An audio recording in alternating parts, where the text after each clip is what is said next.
banter. Just can't take this damn parade. Who cares? Yo, there's a 2-mile wait to get past the damn green line.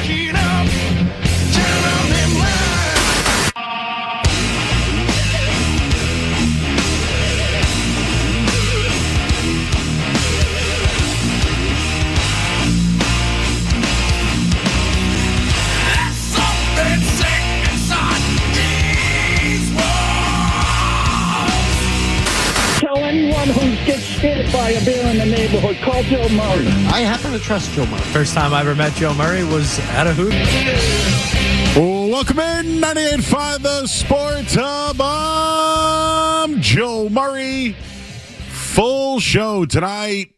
We got the playoffs. Why is everybody laughing at me back there? I have no clue what I did or said, but I am with you until 11 o'clock tonight. You can certainly call in at 617-779-0985. We're on YouTube as well. This is my final show of the week. I am off to Vegas bright and early after the show, and we'll be attending WrestleMania this year. And I will let you know that we can talk about anything you want tonight. Anything you want. Do you want to talk about the Celtics being playoff bound and having the best duo in the NBA? Would you like to talk about the play-in games that have been very, very, very good? I believe we'll talk to Serrone Battle later tonight. We will also talk with Kyle Irving as well, NBA insider. So we'll do all your NBA stuff. We did a ton of hockey last night. And if you want to talk some WrestleMania, this is the place to do it as well. It's 617-779-0985. I just got out of Nesson, and I have a couple of tidbits that I got today that should be worth sharing that we'll do throughout the show. I have missed out the last few hours in sports radio if there's been any breaking news or anything to that degree, but I did see there's more on Vrabelgate. And I also saw that Chrissy Freud very happy about what's going on. So we'll have that all throughout the night. Again, we're here all night long and whatever you want to talk about. Opening take is provided by Super Service Today. Those are my guys over there. Upgrade your home with an electric heat pump. It's from Super Service Today. You can stay cool this summer, warm all winter, and save on energy costs while reducing your carbon footprint. For a free estimate, visit superservicetoday.com. Well, my leadoff thought is this. The Celtics know who their opponent is. And since 2019, the Celtics have won 5 of their last 6 first-round series in 5 games or fewer. 5 games or fewer. This year should be no different, right? No different. But I'm telling you right now, I might have been mocked for it. I think some people laughed at me. I think I was called green teamer after I said it. But when you look at the landscape of the Eastern Conference and the playoff matchups that there are, who actually would be a good representative for the Eastern Conference? I know Oklahoma City Thunder is going for back-to-back. They are a historically great team. Oklahoma City's won games that are unparalleled to the Bulls of the 90s. Now, they're not quite there, but their dominance over the last 2 seasons is certainly, it's up there, record book-wise.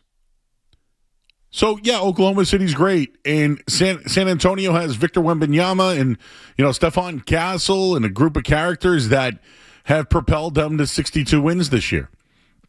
Like Denver still has Nikola Jokic, and let's not forget Luka Doncic and LeBron James will play together in the playoffs. Kevin Durant's still there. Anthony Edwards is hanging around, right? Did you see what Steph Curry did last night? And Al Horford and Kristaps Porzingis. Did you see all that? When you look at the Eastern Conference, the 76ers and Tyrese Maxey? Now, I know the Atlanta Hawks are revamped. No. The Raptors? Hell no. the James Harden led Cleveland Cavaliers? Come on. The New York Knicks, I will at least give credit to them because they're a clutch team. They have a clutch performers late in games, and that's how you win in the playoffs. And the Celtics have to prove that they can do that. Now, I've called them front runners before. Some people thought that was a bad thing. I think they can still front run their way to a championship. But it will be different this year. They'll play defense, they'll be strategic, and they will have to adjust. The Detroit Pistons maybe aren't getting the credit they deserve. Maybe they're the sleeping dog in this whole thing. But everybody's picking the Boston Celtics to go to the Eastern Conference Finals. Pistons get Cade Cunningham back after his collapsed lung. They've been solid all year, well coached, you name it. 60-win team. But I've been mocked for my take on this. The NBA needs the Celtics. They need them. And quite frankly, the Celtics need to sweep the 76ers and need to take care of business when and if they get the New York Knicks in the second round. But to me, it is a straight shot to the Eastern Conference Finals. And maybe I'm smelling green farts. Maybe that's what it is. But tell me you're not confident in this group right now. And I've thought about it. Thinking of the duos in the NBA. Right now, it might be Tatum and Brown. There's great ones. There's other great ones. Don't get me wrong. Jokic and Murray have proven it. They're outstanding. SGA and Williams won a championship and defending it. But one thing is clear. We know who the opponent is on Sunday. The betting line minus 900 in Vegas. It's gone up to 950 today. That, for the average bettor, is $950 to win $100. Massive, huge favorites. Huge. But did you watch last night? Does Andre Drummond concern you? I think Tyrese Maxey's a fantastic player. But you mean to tell me Paul George, Kelly Oubre, and the rest of the bums on the 76ers are going to really impact the series? I'm sorry. It's not happening. So I think the Celtics are needed by the NBA in the Eastern Conference. And I think they take care of business in Game 1 on Sunday, win the series. And if New York can get past Atlanta, because I think that one's going to be a battle. But we know the opponent, and we know some things to look forward to here. But I'm expecting a historic playoff run for the Boston Celtics this year. And I will say this. This was a great season. Many people didn't think they'd be here. The gap Celtics, that was created by everybody else. But hearing Jaylen Brown say that he believes in himself now and knows he can be better, I'm ready to see that. Like defensively this year, there were some really good things. Celtics finished top 10 in steals. You know, Derek White was a block machine. You know, how many nights did they get? 40 and 40, right? Like and then the return of Jason Tatum. All those things are great. I'm going to give you some defensive numbers on the other side of why I think they should dominate all the way to the Eastern Conference Finals. But make no mistake about it. The Celtics' potential championship run begins on Sunday in Boston against the Philadelphia 76ers. And we may have gotten an update on Joel Embiid today. I know yesterday there was some maybe fibbed ones out there. But we'll have more today on that. So let's line them up. 617-779-0985. I see Street Team Joe back there. I see one of the green teamers himself, James Scaramazino, is back there. And we're rocking and rolling until 11 o'clock tonight. I'm Joe Murray here on 98.5 The Sports Hub. More Joe Murray coming up on The Sports Hub.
All right, back here on 98.5 The Sports Up. I'm Joe Murray. This is it for me, guys, for the week. Actually, not even sure when the next time I'll be on the night show, guys. Leaving tonight. Tomorrow, you'll have Alex Barth with you for some real extensive NFL draft coverage where you'll be a week out from the draft. I'm going to Vegas for WrestleMania, so it's 2-night event, Saturday, Sunday. I'll be here on Tuesday afternoon, I believe, with... Actually, I don't even know who I'm with anymore. I have no idea who's doing the night show. Oh, no, Barth Monday and Tuesday, and then after that, we'll see. Okay. I'm doing midday, and then I'm doing mornings. Maybe I'll be doing the midday with you, Joe. Who knows? Come on down. Yeah, why not? Plenty of room. Bring Street Team Joe with you. Sure. Maybe they'll just have the three of us do mornings. That's fine with me. Yeah, why not? I'm in on that. Yeah. Fine. I'm around. All right. So there's serious stuff to talk about, and we'll do the Celtics round and all that. But not to bury the lead, but Mrs. Ariano, Joe Ariano's mom, who I met last week. Very nice, just wonderful woman. Loves Street Team Joe. I mean, that's her son. I would hope so. No, but the love is like, you could feel it. It was gooey. And I say gooey as, Joe, Street Team Joe loves the Celtics. He loves the Celtics. He's already talking about round 2 back here. I know. He skipped over Philadelphia already. I know. That's what I was saying by smelling our own farts. Like, minus 950 is really big. We should probably look that up. Has there ever been someone who's lost as 950 favorites or more? Or 900 favorites, whatever. But she made us cookies. And they've been talked about for a week. And what I really like is she put them in our own little pails. Kind of like Christmas treats, like you would give someone a gift at Christmas time. And there was about, I want to say like maybe 7 or 8 cookies in each pail. And there's one thing I know about Street Team Joe is he doesn't want your immediate reaction. He wants your reaction after you've had 2 of something. Well, I doubled down. I had 3 cookies. And I got to tell you, they're very soft. The chocolate chips are huge. And I taste a little bit of peanut butter in there. Is there peanut butter in there? And just a little bit of love as well in the cookies. So they're outstanding, Joe. And thank you, Mrs. Ariano. Skaz, I'm not giving a score. I'm going to eat them all. I mean, that's the biggest endorsement you can give, Joe. Do you think I should eat them all before I get on an airplane, though? Maybe you take some for your travels, Joe. A little cookie on the plane. I can bring those with me, right? Of course. Oh, maybe I'll bring them to Vegas with me. Yeah, why not? I've wondered all day, what should I eat? Because I'm worried about that. I'm not worried about the plane ride. It's the bowel situation on the plane ride. Well, Joe, I'm glad you brought this up. Did you have a chance today to listen to 5 questions? I did not, unfortunately, no. Okay, well, there was a question about planes and farts in 5 questions that I think we're going to have to revisit later. So you can hear the question and you can hear how the afternoon show answered such question now that you're on your travels shortly. Good. And we need to queue up our favorite airplane guy who did Please stop farting. That guy. That's a favorite. That's a good one there.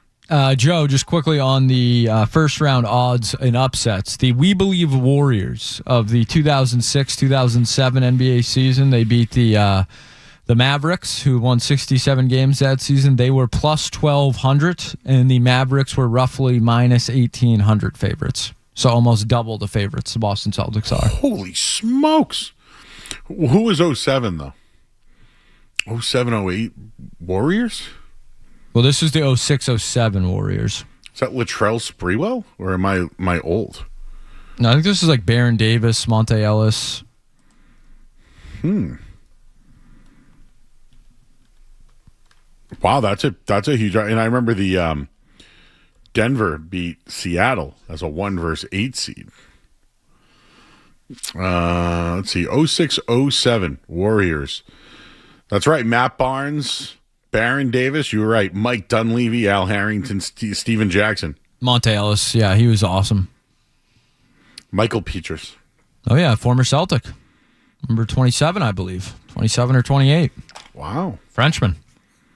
So has the Green Teamers, have you guys done your Celtics playoff? We did a little first-round preview earlier today. Okay. Me and Jake Seymour around 3 o'clock this afternoon on YouTube, a podcast available everywhere.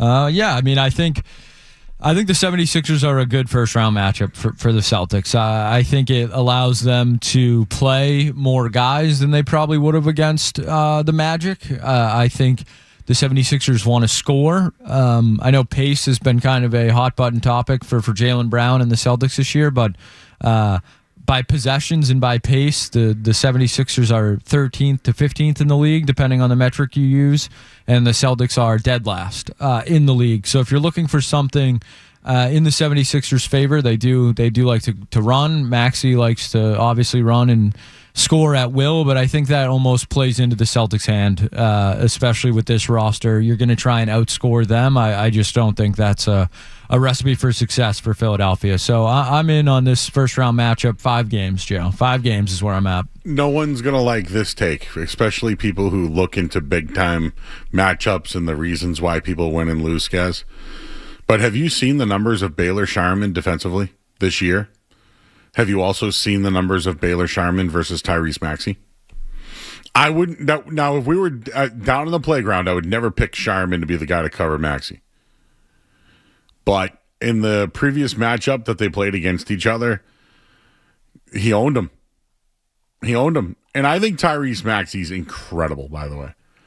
I mean, the way he is developed and, all the time without Joel Embiid, like imagine if they could actually play together. Like the things that they could do together would be absolutely outstanding. But yeah, Sharman has been outstanding. Do you know every result of the 76ers Celtics playoffs since 2000? Right? Let's just go with the last few. In 2018, they beat them 4-1. 2020, 4-0. Now, 2023 was 4-3. And they needed a humongous game from Jason Tatum to win that game. So the Celtics own them. Let's just call it what it is. They own them. I also did hear the We Want Boston chants that we'll get to coming up in just a little bit that you don't want to miss. But I wanted to just bring up that, I don't know where Baylor Sharman fits into the mix. But defensively, I think he's going to help out. And he's got really good numbers against Maxey. One other thing I'd like, Skaz, can they take care of home field advantage or home court advantage? I do feel like the Celtics have that. That fan base that's there. They certainly have the fan base, but they've lost game 1. This is my whole point. They got to win game 1. They got to do it. Do you know what's the record? Do you know what it is in game 1s over the last few years? I'll look at Joe Mazzulla's game 1 record. Give me 1 second. But yes, you got to take care of business at home. Right? Remember 20-point lead they blew at home last year in the second round against New York? That was horrible. 2 years before that, 6 of the 9 playoff losses were on the Garden floor, including Game 7 of the Eastern Conference Finals against Miami. That bothers me. That one still bothers me, sorry. They lost early round first games against the Heat and the Cavs before then. Like, where is the playoff Boston Garden mistake? Where is it? And by the way, you know why you got to win at home? This is something I'll bring up. Detroit this year went 31-9 at home this year. Do you know what the New York Knicks did? 30-10. They play better at home than on the road, and I think it's the same thing for the Celtics. You have to win your home games.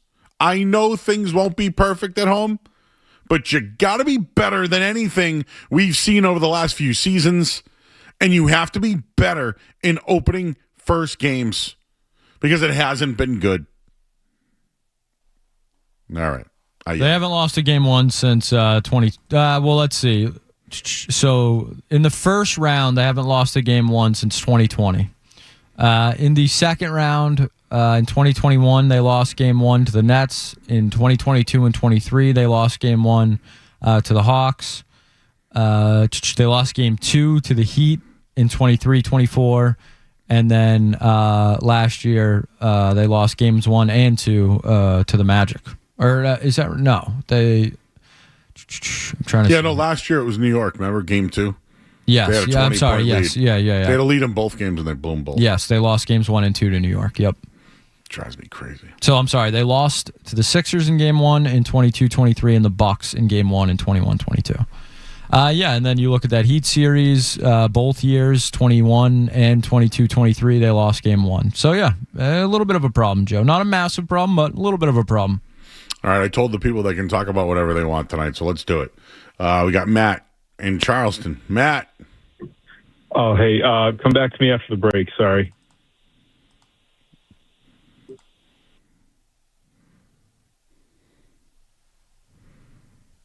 What? He wants you to come back to him after the break, Joe. It's his show. But we can talk about whatever we want. He said he's not ready. Is he in the bathroom? Well, maybe we'll find out after the break. Bill's in Northborough. Bill. Hey, a little jealous there. Have fun at WrestleMania. I mean, I've been a fan. My father used to take me to the Worcester Auditorium and watch Andre the Giant throwing midgets out to those wooden bleaching seats. Little people, yes. So I'm really going to miss it. I had a lot of fun with my family going to many of them. You know, so, but the Celtics, I think we just solved our problem with Derek White there. You know, I mean, think Shineman, I have trouble saying that name, and him as the tandem going in and out might do it. You know what I mean? Yeah. Yeah. That's all I got So there. Andre the Giant was your favorite? You know, I grew up there. You know, I just remember him a lot. You know, there was others there, Kid Tonker and people like that. You know? Yeah. I mean, it's been years. Yeah. You know, but I loved it. You know? Yeah. I mean, many of Thanksgivings were spent, you know, at WrestleMania. WrestleMania was on Thanksgiving before? I mean, not WrestleMania, but, you know, going to watch wrestling and seeing, you know, like when Ken Patera came back.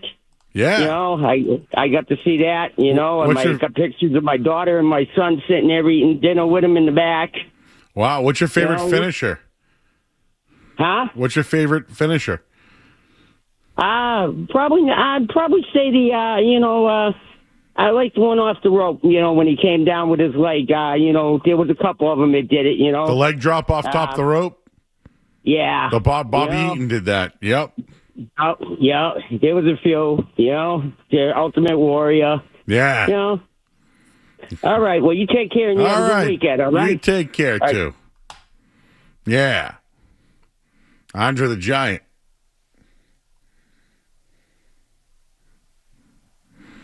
Justin's in Lynn. Justin. Hey, Joe. I just have a matchup that I'm concerned with Buffalo because they have a lot of talent. Tage Thompson, he kind of scares me.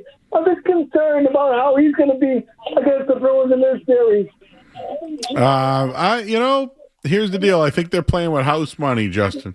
Yes, I do too. And, you know, I would still consider it a successful season, you know, moving forward. You know, this is a building block, Joe, as I like to call it. You got to watch You got to watch WrestleMania, bud? WrestleMania, and I'll see you when you're on next. Yeah, man. All right, buddy. I'll see you, man. Yep. Later, bud. Get everybody. You know, that's going to be, you can watch the first hour for free, right? On ESPN? I mean, you're going to have to stream it after you watch it for free, but that's kind of like they're giving you like the drugs early on, and then you got to pay for them. You know?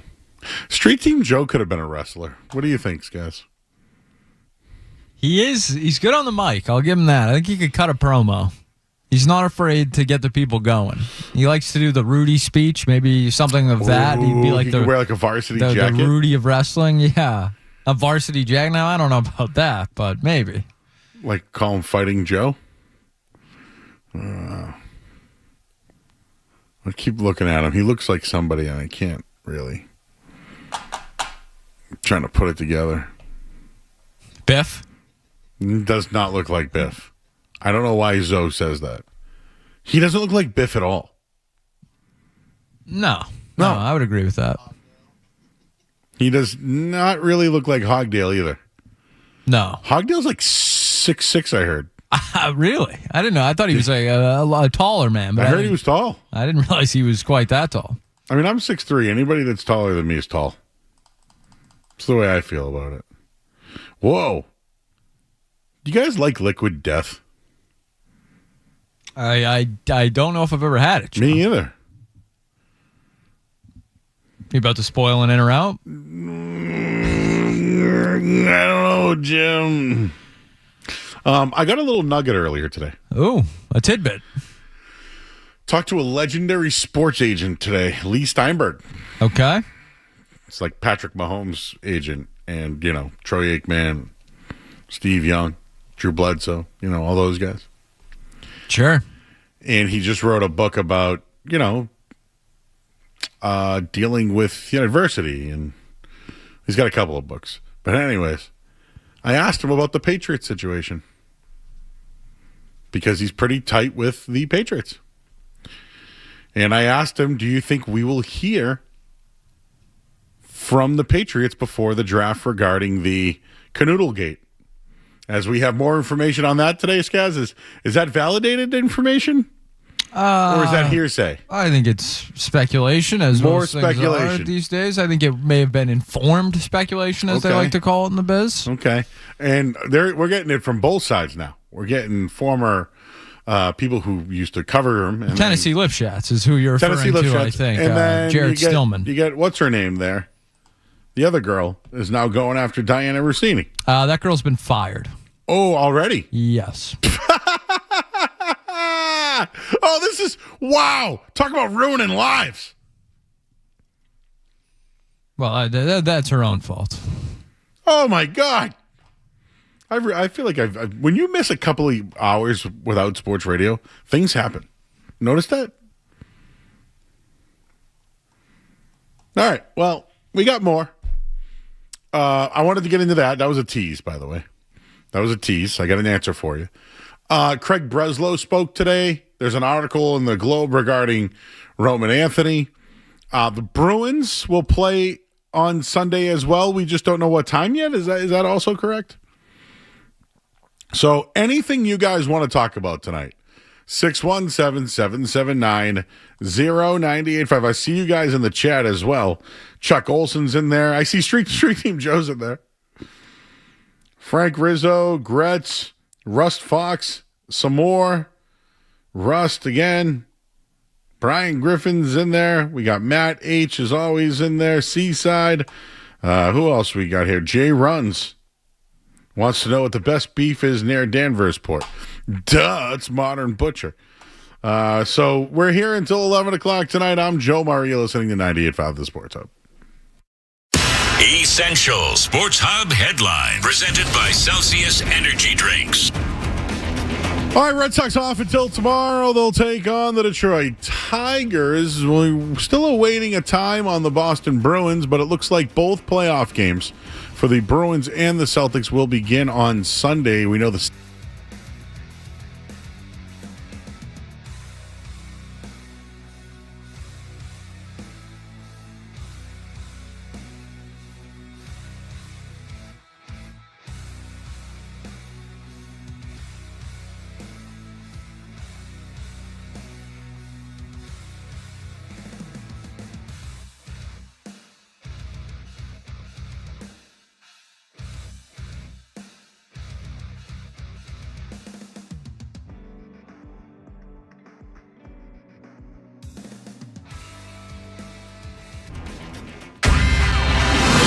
go anywhere. There's more Joe Murray. More Joe Murray. On the way on 98.5 The Sports Hub.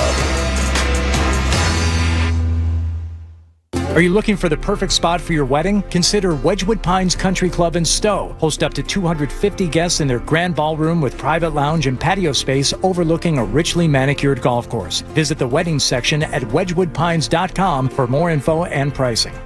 During Window Nation's current sale, the more you buy, the more you save. You could save up to 50% on new windows for your entire home. Plus, you could get them with 0% interest for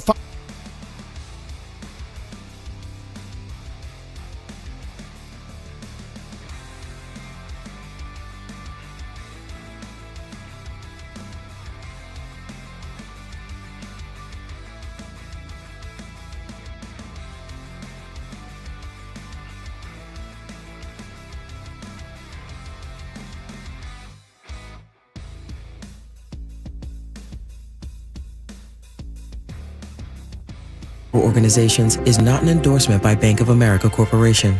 I'm a 100% kind of guy, so I got Verizon Fios. It's 100% fiber internet because I do everything at 100%. What game should we watch? 100% of them. She hits a penalty kick out of the park from way downtown for a beautiful shot.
I get some things for you guys. I can't wait till later. We got in or out. We got musings. We got guests.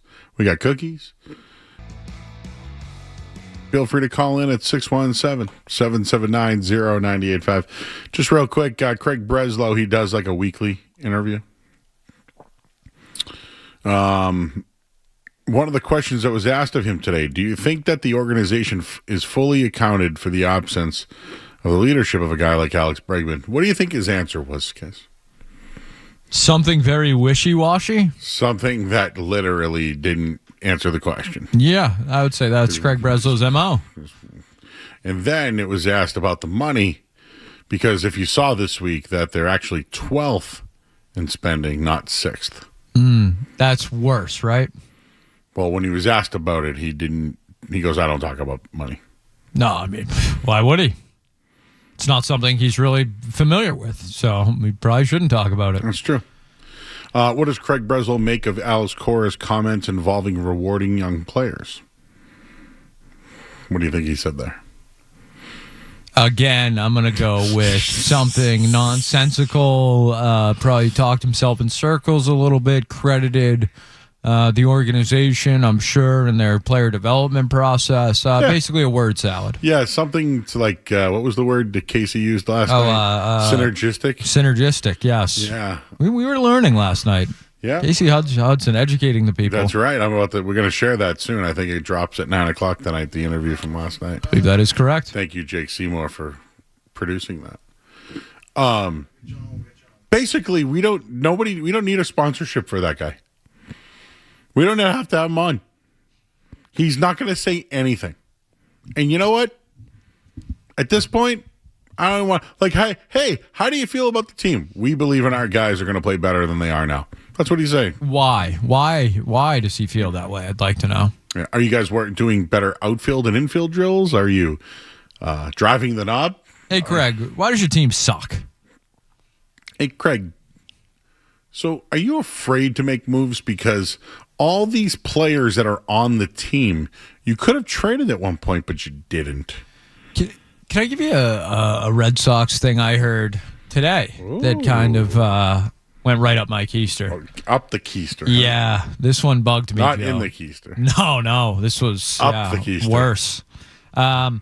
One Tyler Milliken, friend of the program on our midday show here, friend of Boston, has entered the chat Milliken as well. Mondays. Milliken Mondays.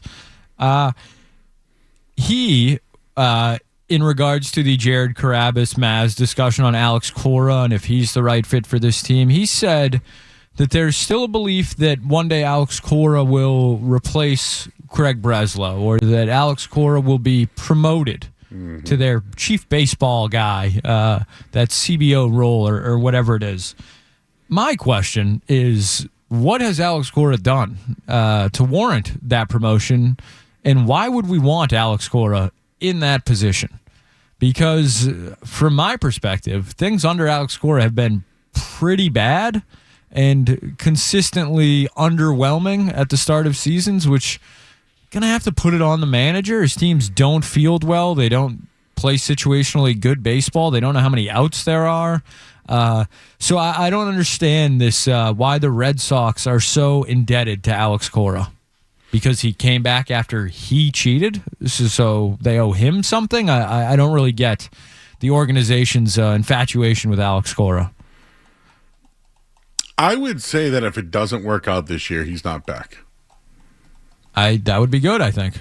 I think if they were to move, if they were to make a move with Cora, it would be a clean breakup. And I say that because you're right, Skess.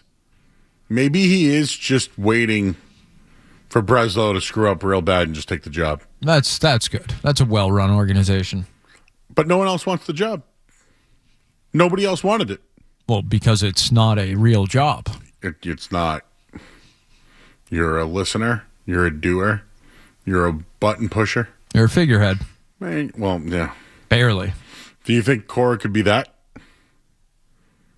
I mean, he already is, John Henry's yes man. He's already kind of the puppet of the organization, in my opinion. So, yeah, why the hell not? He's going to get paid more and do even less than he's already doing somehow. So yeah, I think Alex Cora would love that opportunity. Okay. Isn't Jason Varitek the run prevention manager? I do believe he is their game planning coordinator specialist. So, not a great job from him, I would say, so far this year either. If they moved on from Cora, who would you want to be the manager? I kind of like the guy in Worcester. I'm fine with that. Phil Tracy? Yeah. I mean, I don't really do I really have a list ready to go on who, remember when I wanted Ben McAdoo to be the offensive coordinator for the Patriots? And they stuck with Alex Van Pelt. Yes. I was waiting for that. Wasn't it Ben McAdoo had a great game plan last year for Drake May, and they credited him for it? I think that is correct. He's gone now. By the way, the word probe I've heard a lot this year. Probe? This week, actually. Oh, boy. The Minnesota Twins are looking into the fan that may have said something to Jarren Duran. I saw this. And they haven't found anything. Nothing. It's interesting. I do remember the incident, was it in Cleveland, where immediately the fans pointed the person out and Duran had to be almost, physically restrained. They found that gentleman right away. Just mentioning the probe. Yeah. No, probes are always worth mentioning. Never want to be probed. No, certainly not. When they're like, hey, we got a probe going on, you might as well just be like, oh, boy. No, thank you. All right. Let's talk to Mike in Danvers. Mike. Hey, Joe. Yeah. So, Joe, you ever been to Supremes in Danvers? The what? Supreme? Yeah. You ever been to Supremes in Danvers? Yeah. So, no love. I got to know why. Please. No love. Do you work there? Nah. So, I grew up in Danvers, went to Danvers High, all that. So, you always do the North Shore Beast, but no love ever. Yeah, I'm not really a Supreme guy. So, can I at least ask you why? I live near closer ones. Yeah, but that from me to you, you gotta say that's not a real answer. Like, I'm not. I just live on the North Shore. I'm not from there. Yeah, but what spots do you pick? You pick Nix and Beverly? I like Nix and Beverly a lot, but Jamie's is my favorite. Yeah, but Nix and Beverly's real near Supremes and Danvers. You think so, huh? I said my part on that. Can I give one more answer on Alex Cora? Yeah, go ahead. So, Alex Cora won the championship in 2018, right? Correct? You can't deny that, right? Yeah. You have to say he knows how to connect to the international players, correct? Why is Rafael Devers no longer here, then? You made me stutter for a second, but could ever be like a player is just like he's not equipped, he does not care. Like, he's a lot like Manny Ramirez. And Terry Francona got him to play. He did, but maybe there's more talent there. How do you get your beef? Oh, three-way all day. Yeah. So, Joe, Celtics? Can I take one take on the Celtics and I'm gone? You got a lot of takes. Can I? So, Celtics, right? I know Felger doesn't want to hear this, but I think our bench is the reason why we can go far. A guy like Sharman, Sam Hauser, even Gaza to a degree, that's why we can go pretty far. You agree with that? I don't agree with that. Well, so why? Because it's going to take Jason and Jaylen Brown to just go all the way, or? Well, yeah. Yeah, but it still does take so nobody wants to hear a guy like Jordan Walsh. Jordan Walsh can play 6 minutes and still have a huge impact. I don't think any of the guys that you have named are going to help. So who's our 7-guy rotation, 8-guy rotation? Hauser's a starter now, so there's 5. Yep. So then who's coming off the bench? And then you'll probably have Vucevic and Pritchard. So who else to say? Pritchard and who else? Vucevic. So you think we're going with a 7-guy rotation? Shireman will be 8. Ugo will be 9.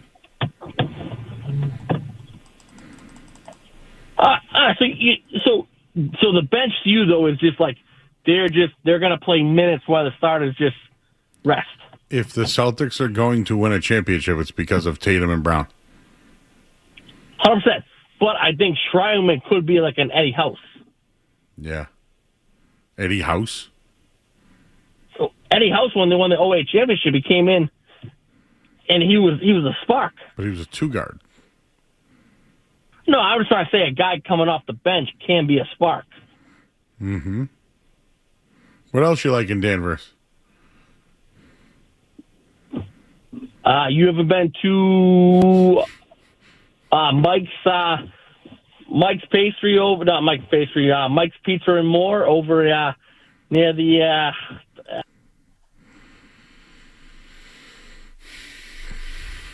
Not really convincing. You know, someone's like, come to this place. You got to try it. I didn't get convinced at all to go to there. Do you feel like that was a good pitch for anybody there?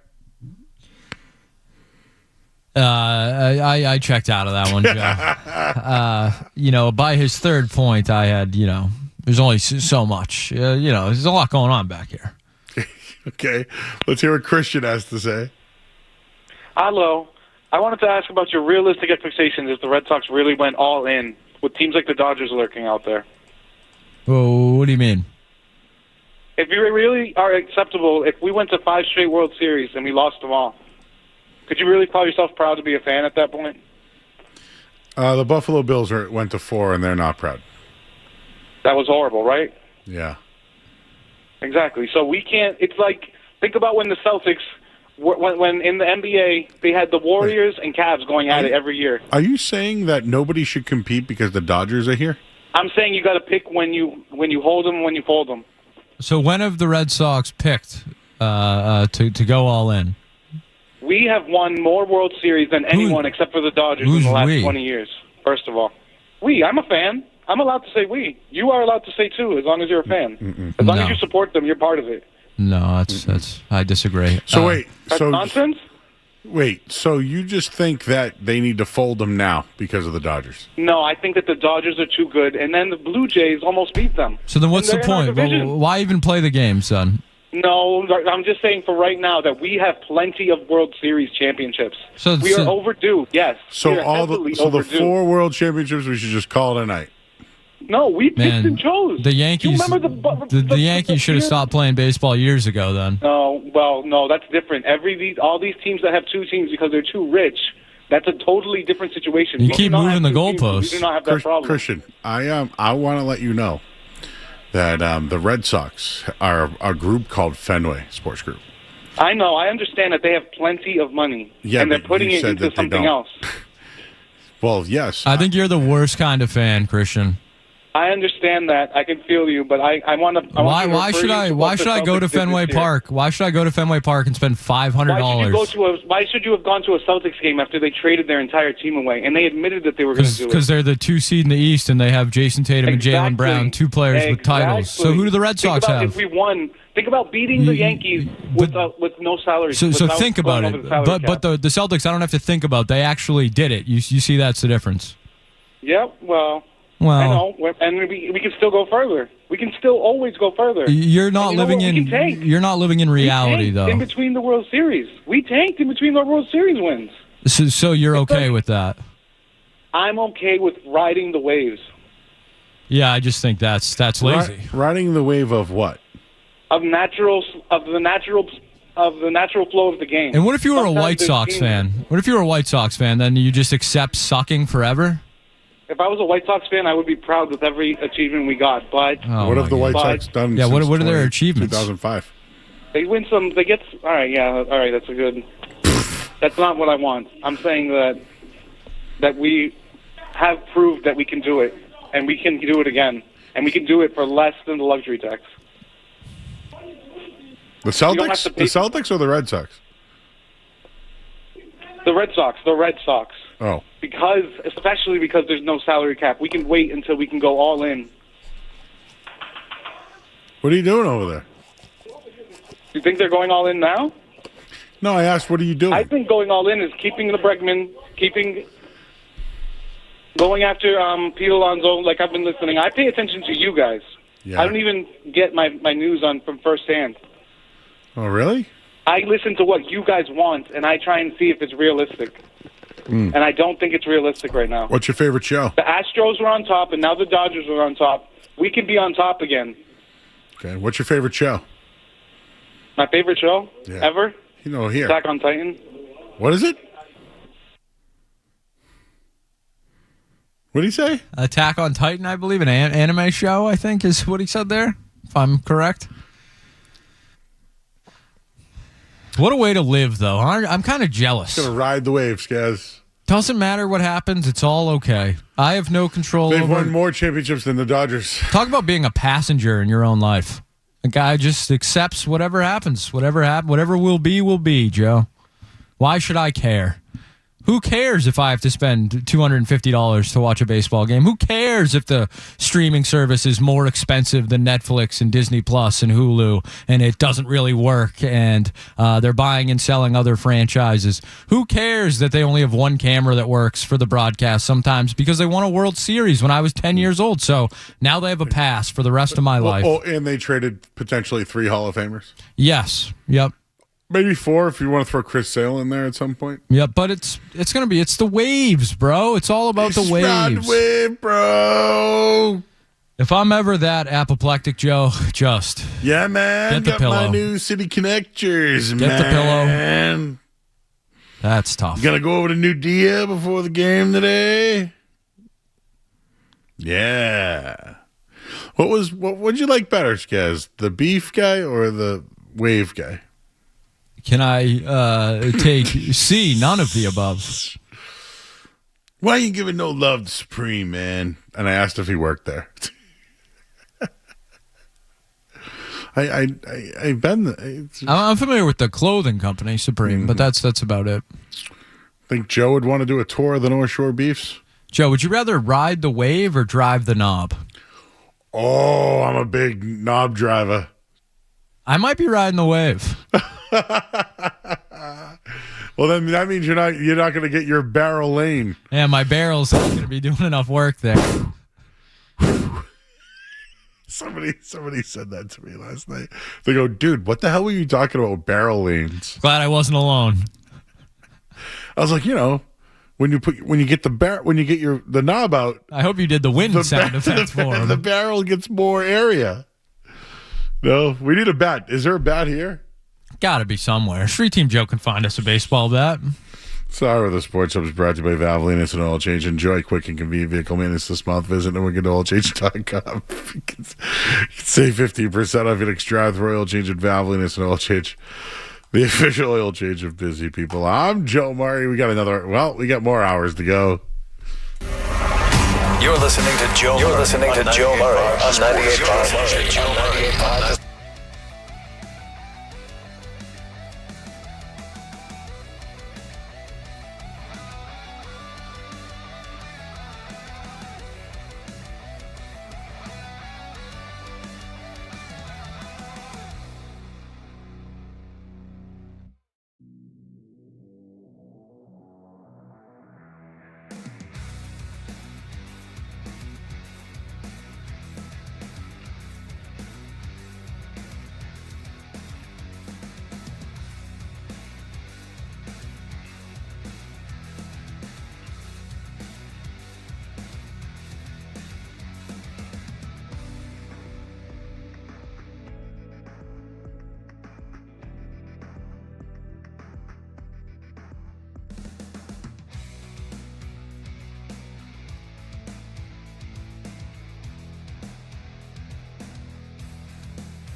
All right, back here on 98.5 The Sports Hub. I promised you could talk about anything you want tonight, which could be good, could be bad. We're going to talk to Serrone Battle soon? All right. And I can confirm that Serrone Battle will join us post-game after every playoff game. I believe during the week or weekends too. I don't know. During the week, though, we'll be here. All right, let's knock them out, Skaz. Joe's in Hudson. Joe? Marvelous, Mr. Murray. This is a Joe-to-Joe connection. It's a pleasure to talk to you. I got 2 points. Number one, I need to know, what's your opinion on Danhausen? I met Danhausen, nice guy, hard worker. They booed him right away. Now he's getting over. I think he could be a good character. Excellent. I love him. I think he's great. So the number two thing is I'm a fan of sumo wrestling, would you believe? And I think that baseball and everybody else is doing replay wrong. The way sumo wrestling works is they have one judge in the ring, a referee, and 4 guys, one on each side of the square platform that the whole thing happens. And if the judges on the side feel that the guy in the middle screwed up, they come together, they have a quick conference, and then they explain what happened and why, and then they all move on. So I think the correct solution is to add a couple more umpires to left and right of home plate and let them talk to the umpire behind the plate and explain, no, that was a strike or a ball or whatever, you idiot. And then we all just move on, just real quick. And I don't know how feasible that'd be for some of the other sports. I mean, football basically already does that because they've got refs and umpires and everything. But what do you think about more of a human element and just getting rid of replay as it is? I am in on that, but I think it's been good. Hey, who's the most famous sumo wrestler? That would be, just a sec. Sorry, drawing a blank. I was going to say Yokozuna, but... no, it would be... what about Fudobayama? That's no, like not him either. Son of a gun. I can't remember his name, but he's the most winning both individual matches and tournaments. And, of course, you put me on the spot and I'm drawing a blank. Chiono Fuji? I mean, of course I do. Yeah. One of the guys that I really liked when he was coming up was Endo. Mita Kiyumi, because when he was coming up, he actually was winning so fast that he couldn't grow a top knot in time, and he has a bunch of matches where he was just wrestling with a shellacked mullet. It was really funny. Yeah. Thanks, man. Appreciate you. Dylan's in Whitman. Dylan. Hey, I would just like to say, I got 2 things. How do you feel the Red Sox absolutely crapped in the bed on Monday night? Stunk. And also, what do you think about Mike Vrabel and Diana Russini? A lot of speculation is really all I got right now. Yeah. All right. Thank you. That's it, man? Yeah.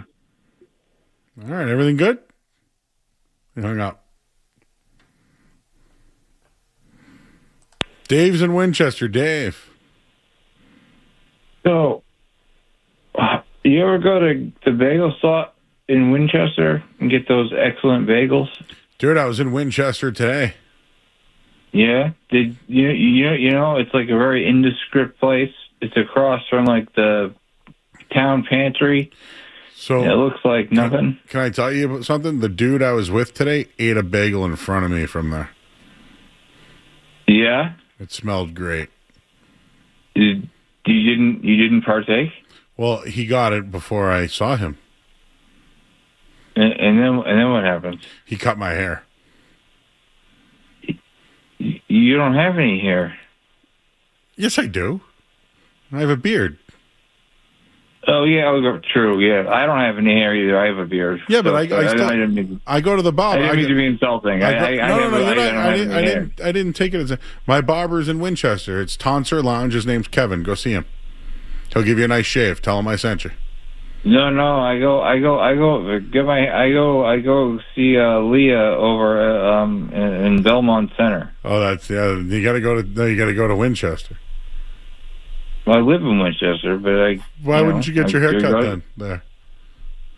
Why? Because they give you champagne, they massage your head. Whoa, you they got a do the whole massage thing. and champagne when you get your hair did? Yeah, dude. Whoa, I've never had that before. It's the only way to do it. Wow. Do you like D'Agostino's? It's called Leon and Company. Nice. Do you like D'Agostino's? Right. I used to work at D'Agostino's in Arlington. Hey, when I was a teen. How come I like them a lot? They're really, really, really, really good. But how come they don't heat up their hot food? I mean, they just heat it up. They don't toast it. Yes. They should, and they don't. And I can't give you a good answer for that. I wish. I always wish they would. Get me an answer. Frankie is in Quincy. Frankie. Yo. Yo. If LeBron James gets a ring coming out of the West this year, is he the GOAT? Probably. Probably? Probably. All right, I thought you guys were going to be like, hell no, a bunch of old heads. I mean, all right, shit. That's all Oh, dummy up. Did you call me an old head? Did I get called an old head? He said he thought you were going to be an old head. It's all right. Luis is back there vacuuming. Give it another. Turn it on. This is nights. We do a show and Luis cleans. I gave him the go ahead. Yeah, no, it's okay. He's got to get out of here too. Of course. We're on a roll, guys. Tonight do you think everyone's on vacation after tonight? I'm worried, Joe. Should we break or go one more? Because I know we got Cerrone coming. We should break. All right, we should break. All right, we'll break. Serrone Battle. He's part of the draft show. He's doing it all. And we're going to have him on the air. I think our call screener's starting to go a little crazy like last night again. All right, we'll break. I'm Joe Murray, 98.5 The Sports Hub. More Joe Murray coming up on the Sports Hub.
right to win. And in a season full of doing things they were told they couldn't do, the Boston Celtics paint their Picasso on the final.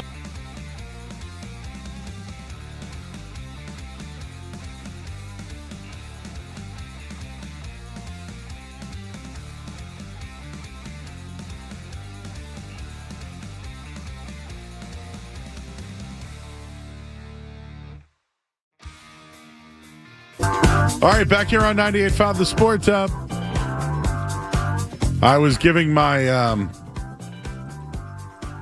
the Celtics. The NBA needs the Celtics. That was my take. Joining us right now on 98.5 The Sports Hub. I hear him on the Sunday Football Show, and he'll be joining us for every Celtics playoff game during the playoffs. He's Serrone Battle. What's going on, Cerrone? Hey, what's going on, man? Thanks for having me. Well, you know what? We got a note the other day that Cerrone's back, and then Skaz goes, let's have him on. And I said, you know what? Let's do it. And here you are now. That was my take, Cerrone. Some people think I green team. I do not. I think you do too. I think we just talk facts. And yes. Maybe it's a little hyperbole, but I think that the NBA needs the Celtics this year with their storylines that they have, with their duo that they have, considering Detroit's been the best team all year in the Eastern Conference, but they don't have that buzz. You know what I mean? They want New York, but to me, I think the NBA needs the Celtics. What are your thoughts on that take? They do. They do. It's not just that they need the Celtics because they're a good team. They need the Celtics because it's a major market. It's a major sports market. They need the market. They need Boston. They need New England. They need that fan base. They're thrilled that it's Boston, Philadelphia, even if they don't, doesn't go. It's not a long series. It's what they want. It's a moneymaker for the league. And as good as Detroit is, I'll be honest with you. My wife watches. She's like, I hate watching them because their court is ugly. Like, it just looks bad on TV. But people look at stuff like that, like they're not aesthetically pleasing. Same thing with Orlando. I know they're not in it, but the Cavs, they're a good team, but they don't really move the needle like that. And it's the Knicks. It's the Celtics in the East, and Philadelphia. It's the reason they hype Philly so much because they're just a major basketball market. So I think the Celtics, they just make a lot of money for a lot of people, and it's the longer they go is better for everybody. Cerrone, the odds are out for the series against the 76ers. Mm-hmm. The Celtics opened minus 900. They're minus 950 now for the average bettor. That's $900 to win $100. So they're super, super favorites. Skaz and I, we saw the 76ers in person this year. Tyrese Maxey's a fantastic player. Yes, they've gotten good play from a rookie in Edgecombe. But the other guys, Oubre and George and, all these guys. So to me, I don't want to call them bums. Maxey's a great player, but I don't know, 5 games or less. That's just the way I look at this one. Yeah, I see it that way too. They lack depth. I think the Celtics' strength is their depth. I think the Celtics, with having all of their bigs healthy and kind of clicking at the right time. You saw Garza had a good game at the end. Kata had a good game toward the end of the season. Vucevic had kind of a big game before he rested the last game. Having 3 bigs with no Embiid out there, plus Peyton Pritchard coming off the bench, they just have a lot of depth that I think most teams can't match, especially when there's bigs and you don't have Embiid. I think there's going to be stretches where Edgecombe and Maxey, they're going to go off. They're going to have their stretches where they go off. But the playoffs is about consistency, not just one good quarter. Can you be good for multiple games? Paul George is going to have his moments, but I think this team, I don't think they can hang with the Celtics. And if Tatum continues to improve the way he's been going, and Jaylen Brown's he's already peaking right now. If you get those 2 guys going, there's nothing much you can do about it. And you've seen already in the play-in games, the intensity has picked up. I don't think Philadelphia has that level. I don't think they can take it to another level. I think they're playing their best, but I don't think they can go to another level where you can see, things really kind of get out of hand for them. So I don't think they can. I give them a win where they're going to get hot. The Celtics are going to get cold from 3. We've seen it in multiple years now, but I think they can't match the Celtics' firepower over a 7-game series. I got the Celtics in this one in a smooth 5 games. Cerrone, who's more likely to look ahead and have trouble? And what I mean by look ahead is the next round. Is it the Celtics or is it the New York Knicks? The Knicks. I think it's the Knicks. This Celtics team, man, what's it, 12 straight years they've been in the playoffs or something crazy, 10 straight, whatever it is. Tatum and Brown have been in so many series. They've been in so many situations. They've been the underdog. They've been the favorite. They've seen Giannis, LeBron, and KD, and Harden, and Kyrie. They've seen all the names. They've been in every scenario. So I think this team knows how to handle playoff basketball, and I don't see them looking ahead and affecting their game on the floor. The Knicks, they're under pressure, man. They're under a lot of pressure. They went all in this year, and they kind of took a step back. They got that win against the Celtics the other day, but I think they're under a lot of pressure, and I can see them really looking ahead and slipping up. They'll win the first round, but I think they're going to get pushed.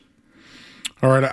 I did something earlier today regarding best duos in the NBA and in the playoffs. Okay. And again, don't want to sound like I'm green teaming, but I wanted to get your opinion on this. I think Brown and Tatum are the best duo for what you just said. Their experience in the playoffs, winning a championship, and now even Brown saying himself that he understands now and knows he can go further. Like, I loved hearing all those things because I think Tatum can fill whatever you need him to be. If you need him to be the one, the two, whatever, be the rebounder, he's great. He'll fill it. So this is my order. I'm kind of curious yours. I have Brown, Tatum, Jokic, Murray, SGA Williams, LeBron, Luka, and Wemby, Castle. Do you have? Am I showing disrespect to Brunson and Towns? No, there's one that I think is really getting overlooked, and that's Kay Cunningham and Durant in Detroit. Durant, yeah. I think that's because the same thing with Tatum and Brown. They're all-around players. They're going to get you defensively. They're big bodies. They're going to rebound. They can pass the ball. They can score, put up big numbers. And I think being able to play both ends of the court is key. That's why Tatum and Brown, I think, at the top. Because of their size, they're big guys that rebound, they defend, they can shoot the three, they can drive, they can get to the lane, they can do all the things. Whereas Luka, LeBron, very limited defensively, especially at this stage of LeBron's career. Wemby and anything in San Antonio, they're no experience at all. We don't know how they're going to respond to this playoffs. And Jokic is elite, but Murray, as good as he is, I think a lot of his game is because of Jokic. And I think that's why he's only been an all-star, I think, once in his career. And he can have those big moments. He's got a lot of experience. But again, defensively, size. I'm not taking anybody that's a big with a small guy. I'm going guys that have the size.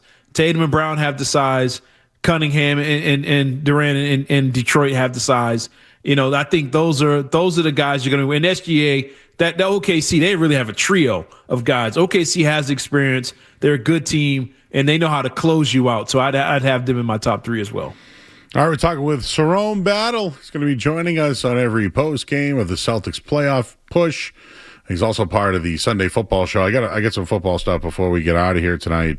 But what have you been thinking of the playoffs so far? The play-in games have been very good. Have you been enjoying those? Yes, it's been fun to watch. I thought Ball should have been tossed. Oh. I think he should have been thrown out of that game the way he did that. And it's not because of that game. I didn't know he did that to him earlier in the season. Yeah. It's like, wait a minute, that was an accident. He's kind of got a thing here where he's doing it. And I think he's doing it to prevent the 5-on-4 because he's not getting up to get back. So let me grab on a guy so he's not getting down there, kind of like when Dennis Rodman used to get tangled up with guys and kind of fall on them to prevent the break. But he could have really hurt Bam bad. He could have broke his wrist. He could have hit his head, anything. And I think that was a dirty play. But all in all, I think the playing games have been great. I think the one no one really paid attention to was the Trailblazers game. I can't think of the guy's name. He went off for 40. Yeah, I mean, it's like, where'd that come from? Yep.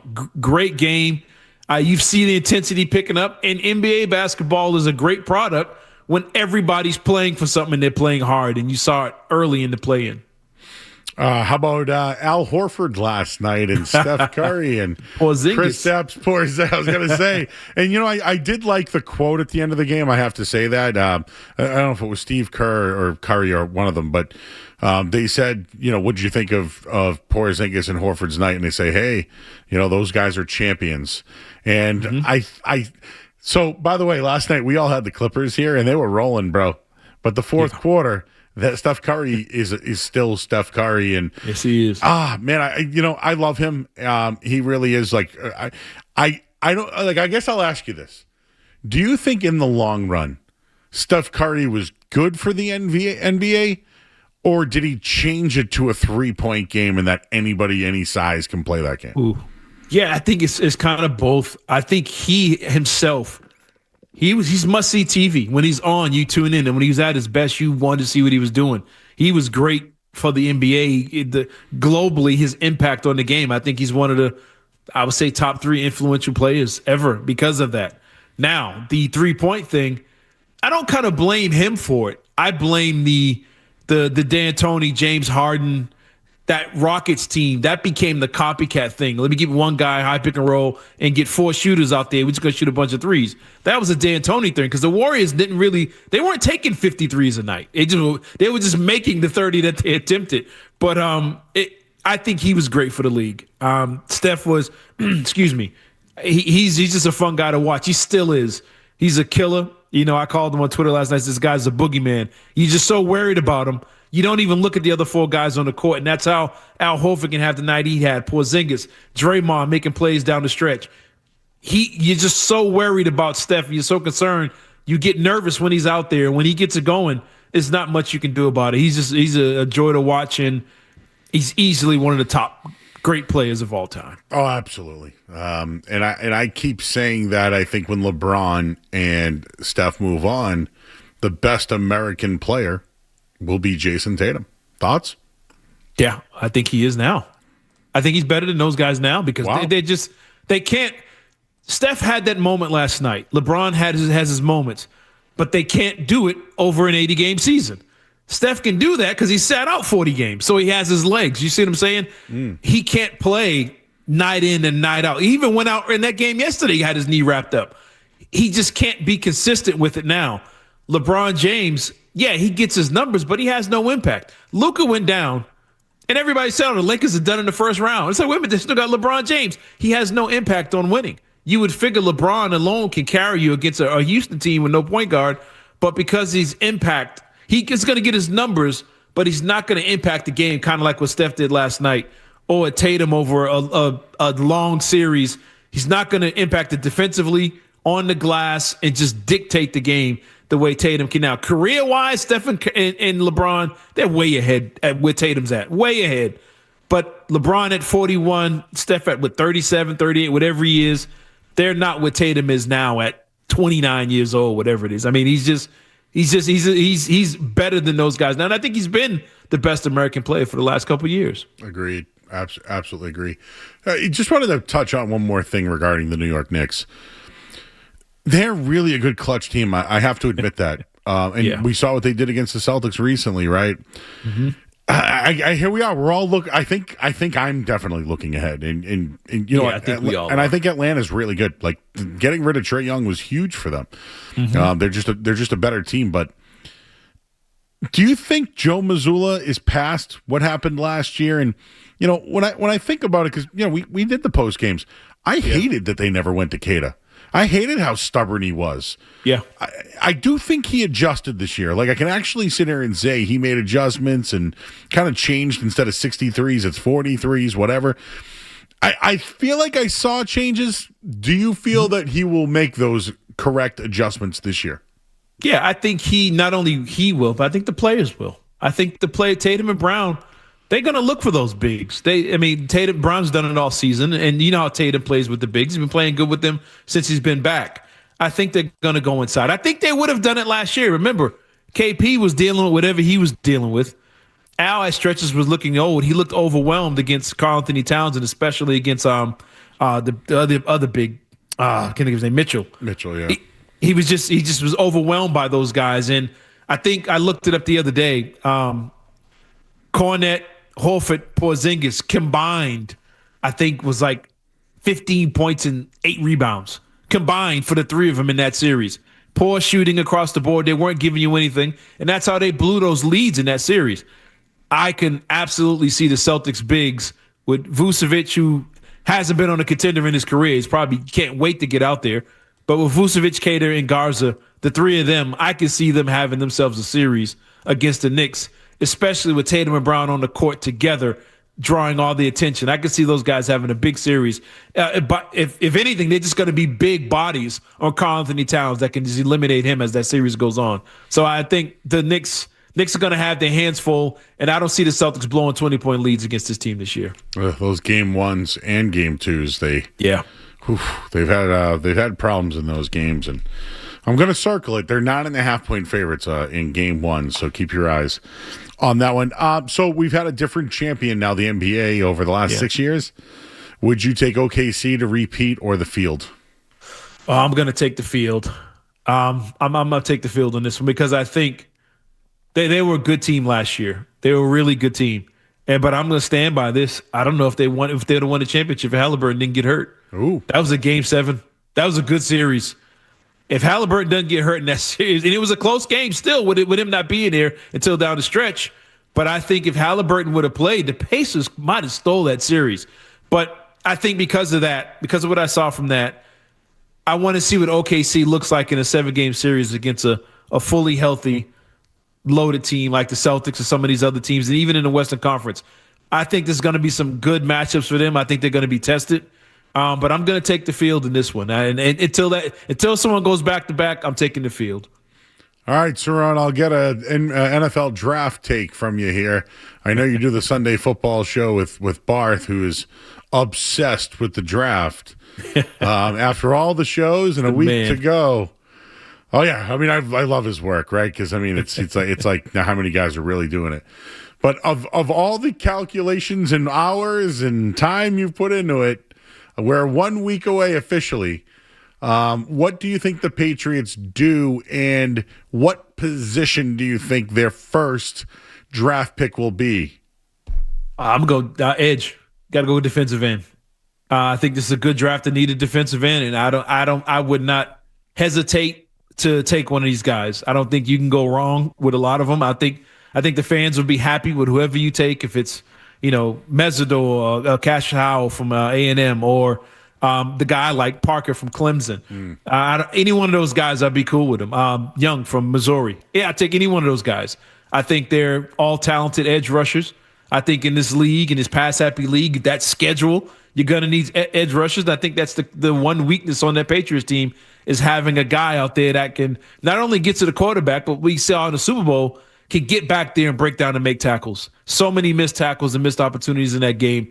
You need a young guy that can get back there and just mess things up. And this is a good draft that needed defensive end. I'm going edge first pick for this Patriots team. I'm a wicked copycat league guy. Good point on that, what you saw in the Super Bowl. Like, the pass rush was real, right? Like, they had multiple guys. It was physical. And I just think that's the way the league should go. Like, Denver, I still think is good. Like, they're a team they're very good. They have that pass rush. So I agree with you. And I know that they probably need a tackle and a wide receiver and all that, but if they could have a young guy develop with a Landry, even if he makes the team, they need something on that outside. I just don't know if it's in the first round because, Elliot Wolf said it's a down draft and that, nobody's calling. So now I'm starting to wonder if it's going to be in the first round. And dude, like, the last few years have been 3rd or 4th pick, right? Like, are we even going to make it to midnight when they make the pick? I know it's a little different this time, but I mean, it's a good point though. I mean, I think there's a lot of defensive ends. I think you can get one in the second round if one falls, but if you start seeing a run on edge rushers, they have to go up there and make a pick, because I think the talent kind of drops off after a certain amount of guys. But if you're still sitting there at 31 and some of those guys I mentioned are still there, you got to run up there and make that pick. I think that would make that defense complete. I think their secondary is going to be elite. With Byard coming in from Tennessee, from the Bears, excuse me. I think all-pro guy behind a secondary that has Gonzalez and Carlton Davis and Jones. I think they have talent back there. And we know what the D-tackles can do. We see what Robert Spillane can do. I think they need that edge. And that you get an edge rusher. Now it's one-on-one for Barmore. Now it's one-on-one for Milton Williams. And you got guys coming around. So I think they have all the pieces. They just need that edge to make it all work. All right, he's Serrone Battle. He's grinding on Sundays with Alex Barth, and he's going to be grinding with us after every Celtics playoff game throughout throughout the playoffs. I keep doing that. Extensive coverage throughout the Celtics playoffs. Cerrone, great job as always, man. Good catching up, and we'll do it during the playoffs, man. Yes, Hopefully sir. we go all the way to the finals again. All right, man. Thanks for having me on, man. Hopefully this thing goes past Father's Day. So You get it, man. I'll talk to you soon. Yeah, I'm strapped in for it. He's Serrone Battle, everybody. Excellent job from him. Great takes. As always, a guy who watches all the NBA, NFL. He's crushing it. I love having him on. We love having him on. He's great. He's awesome. All right, we'll break. We'll hit the headline here. I'm Joe Murray. You're listening to 98.5 The Sports Hub. Essential Sports Hub headline presented by Celsius Energy Drink.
Sports Hub headlines presented by Celsius Energy Drinks. All right, there's no games. Nothing's going on. But we have playoffs on Sunday.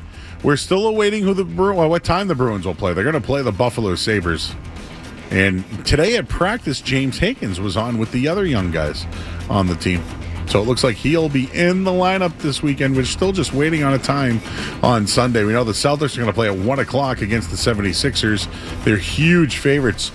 Julian Edlow of DraftKings has been listening to the show, and he just texted me that the line has gone from 9.5 to 12.5 for game one. That's 3 points. That's some big movement. Is it because Joel Embiid is out? Maybe. Probably. Anyways, Red Sox, they begin a series, a 7-game homestand tomorrow with the Tigers. Headlines, they are brought to you by our good friends because they, of course, are our good friends. And the paper. Super Service Today. Upgrade your home with an electric heat pump. From Super Service Today, stay cool this summer, warm in the winter, and save on energy costs, reducing your carbon footprint. For a free estimate, call my guy Tim and visit them today at superservicetoday.com. I'm Joe Murray. We got in or out with a special guest next. Boston Talk Sports. Trade break May. We all know what, but we won't say what. Yeah, worst take on these airwaves in the last 24 hours. We may not take a call today. The Sports. Are you in or out? Gotta know without a doubt. I'm the one you need for a dirty deed. I'm the best. Success is... I don't even know if I'll be here next week because everyone else is out, so then they're going to move me, and then who knows who will be on. But I do know who is on with us right now. We have James Scaramazino here, Skaz. We have Street Team Joe back there, whose mom made us cookies tonight. Thank you, Mrs. Ariano. Skaz calls her by her first name. Nancy. Joe called her Nancy, so I called her Nancy. Okay. Hey, throw me under the bus like that. No. Well, no. Sometimes we have to identify people as Nancy. Yes, like some moms, you just got to call them that by their name. So, Street Team Joe, Mrs. Ariano made cookies for who tonight? Name the 3 people. She specifically made them for Joe Murray, Kendra Middleton, and James Scaramazino. Okay, did you get cookies too? Oh, of course I got cookies. Okay. I came all the way in to get cookies so that they would be fresh. So Kendra Middleton is here, everybody. She got her cookies. Nancy, what a queen. How was the cookie eat, Kendra? Oh my gosh, I told them in the back. You know how like when you eat something sometimes in or in a cartoon, a song starts playing and there's like fireworks and stuff? Like that song Lips of an Angel by Hinder started playing. Yes. This song is awesome. I do love this. Is it really The awesome? cookies called me really late and I answered. Kendra, when she's like, oh, you actually work, because all she's known is just, I just work with Joe and Scott. She's like, you work with the female, huh? Yeah. She's like, oh, she's getting the most cookies. I think she packed Oh more. my God. She packed more for Kendra. And she put them in a flower container. Is yours better container than ours? Yeah, mine has flowers all over it. Oh She my hooked it God. up. Yeah, we got nice little Christmas buckets almost. I'm going to use this for something. It's going to Vegas with you. Joe, how many cookies have you eaten? Honestly. Is it empty? Like 4 or 5. I love the cookies. Like They're so good. They're on a 10 level, but these would be really good with some milk. Oh. What type of milk? Chocolate milk? 2%? 1%? Not chocolate. Chocolate milk's a little too much when you're having chocolate chip cookies, I feel How like. about just a low fat? Like a skim? Oh, you're a skim guy? No, I'm not a skim. No. I'm an oat guy. I'm a 1%er. You guys, I'm a whole milk drinker. I'll drink whole milk too. I know. Who are you? It puts hair on your chest, baby. Hey, did you ever see Napoleon Dynamite when he drinks all That the is milk? my hyperfixation movie. Every pet I ever had as a kid was named after a character from that movie. I'm not even kidding. We even had Kipling Ronald, the beta fish. Summer Wheatley. Tina. We had Napoleon. We had a Tina, all of them. That was my hyperfixation movie as a kid. Wow. Should we get a bunch of milks and let you try them out some night? I honestly think that I could do that. The blind taste test of Yeah. milks? Where do the Joe, chickens have large talons? Joe, you'd have to do that. I think I'm with Kendra. I think it'd actually be easier than you think. We were brainstorming like a summer silly segment for us to do. I think that we could do like milk. We could do like the different like Diet Pepsi, Diet Coke. No, your first task is you guys are both, you're going to change a tire in the garage. Yeah. Is what we're going to teach Kendra and Tree Team Joe how to change a tire. I'll call AAA and then we'll have a beer. Yeah. I am going to Africa next month, and we're going to Namibia, which is the second least densely populated country in the world. So you can go like days without seeing somebody else, and we're self-safarying. So it's me and another girl driving the whole country in a 4x4. So I need to learn how to change a tire and patch a tire. Yes, we need to have Kendra ready for her travels. Yes. Joe, did you just Google Namibia? Nope. But it reminds me of that commercial. Well, I saw him diligently typing away for a second, so I was curious. You know, Libbity Bibbity? Yes, yeah. That's kind of what I heard there. I didn't Those really- commercials have been so stuck in my head, the new like song ones that were running. Yes, I like the ones when it's like... I like the country one. Do you act like your parent? And they always have to talk to somebody or make some sort of corny joke. Like, keep it under 100, man. Stupid. Anyways, we have in or outs. Yes. Kendra's here. Street Team Joe's here. Skaz is here. Why don't we have a party? Why not? We're having a cookie party. A little cookie party, a Thursday night edition of In or Out, April 16th already. Let's start at the movies tonight at In or Out. A lot of movies tossed into the Slack channel today, but one got a reaction out of both Joes, I believe. Top Gun 3 officially announced and in the works. Are we in or out on Top Gun 3? I am out on anything past number 2. No, we need new movies. We need new things. Toy Story 5 is coming out. I want new creativity, new ideas. We don't need to remake the same movies over and over and over again. I am so out on this. So out. Joe? All right, so normally I would be with Kendra on this. I think a movie after 2 is bad. However, I will say Top Gun specifically, I thought the second Top Gun was excellent. I did too. Just as good as the first, if not better. But now it's going to get worse because like the second one actually was really good and they waited a long time to make it. But now they're just going to do a third. It's going to be rushed. It's going to be pushed. And I think that that's the issue. But does Miles Teller come back? And who's the other? Is the guy the Iceman? Miles Teller is handsome. Who's the famous guy? The Iceman. Rooster. Tom Cruise? Tom Cruise? No. The John Hamm. The guy who all the girls like. Louis not Pullman. Miles Teller? No, the other. Oh, Glenn Powell. Glenn Powell. Is he back too? I am not a Glenn Powell girl. What You're would not the storyline be? Is he going to leave the girl again? They're going to drive a plane. No, I think Miles Teller would have to. I think he would die in this movie. Not Miles Teller. I think Tom Cruise. Someone has to die. Someone has to die. Someone's dying. Someone has to die for it to be worth. Tom Cruise has to die at the end. Someone's dying. Miles Kendra. Teller Okay. takes over. T, I'll go if Tom Cruise dies.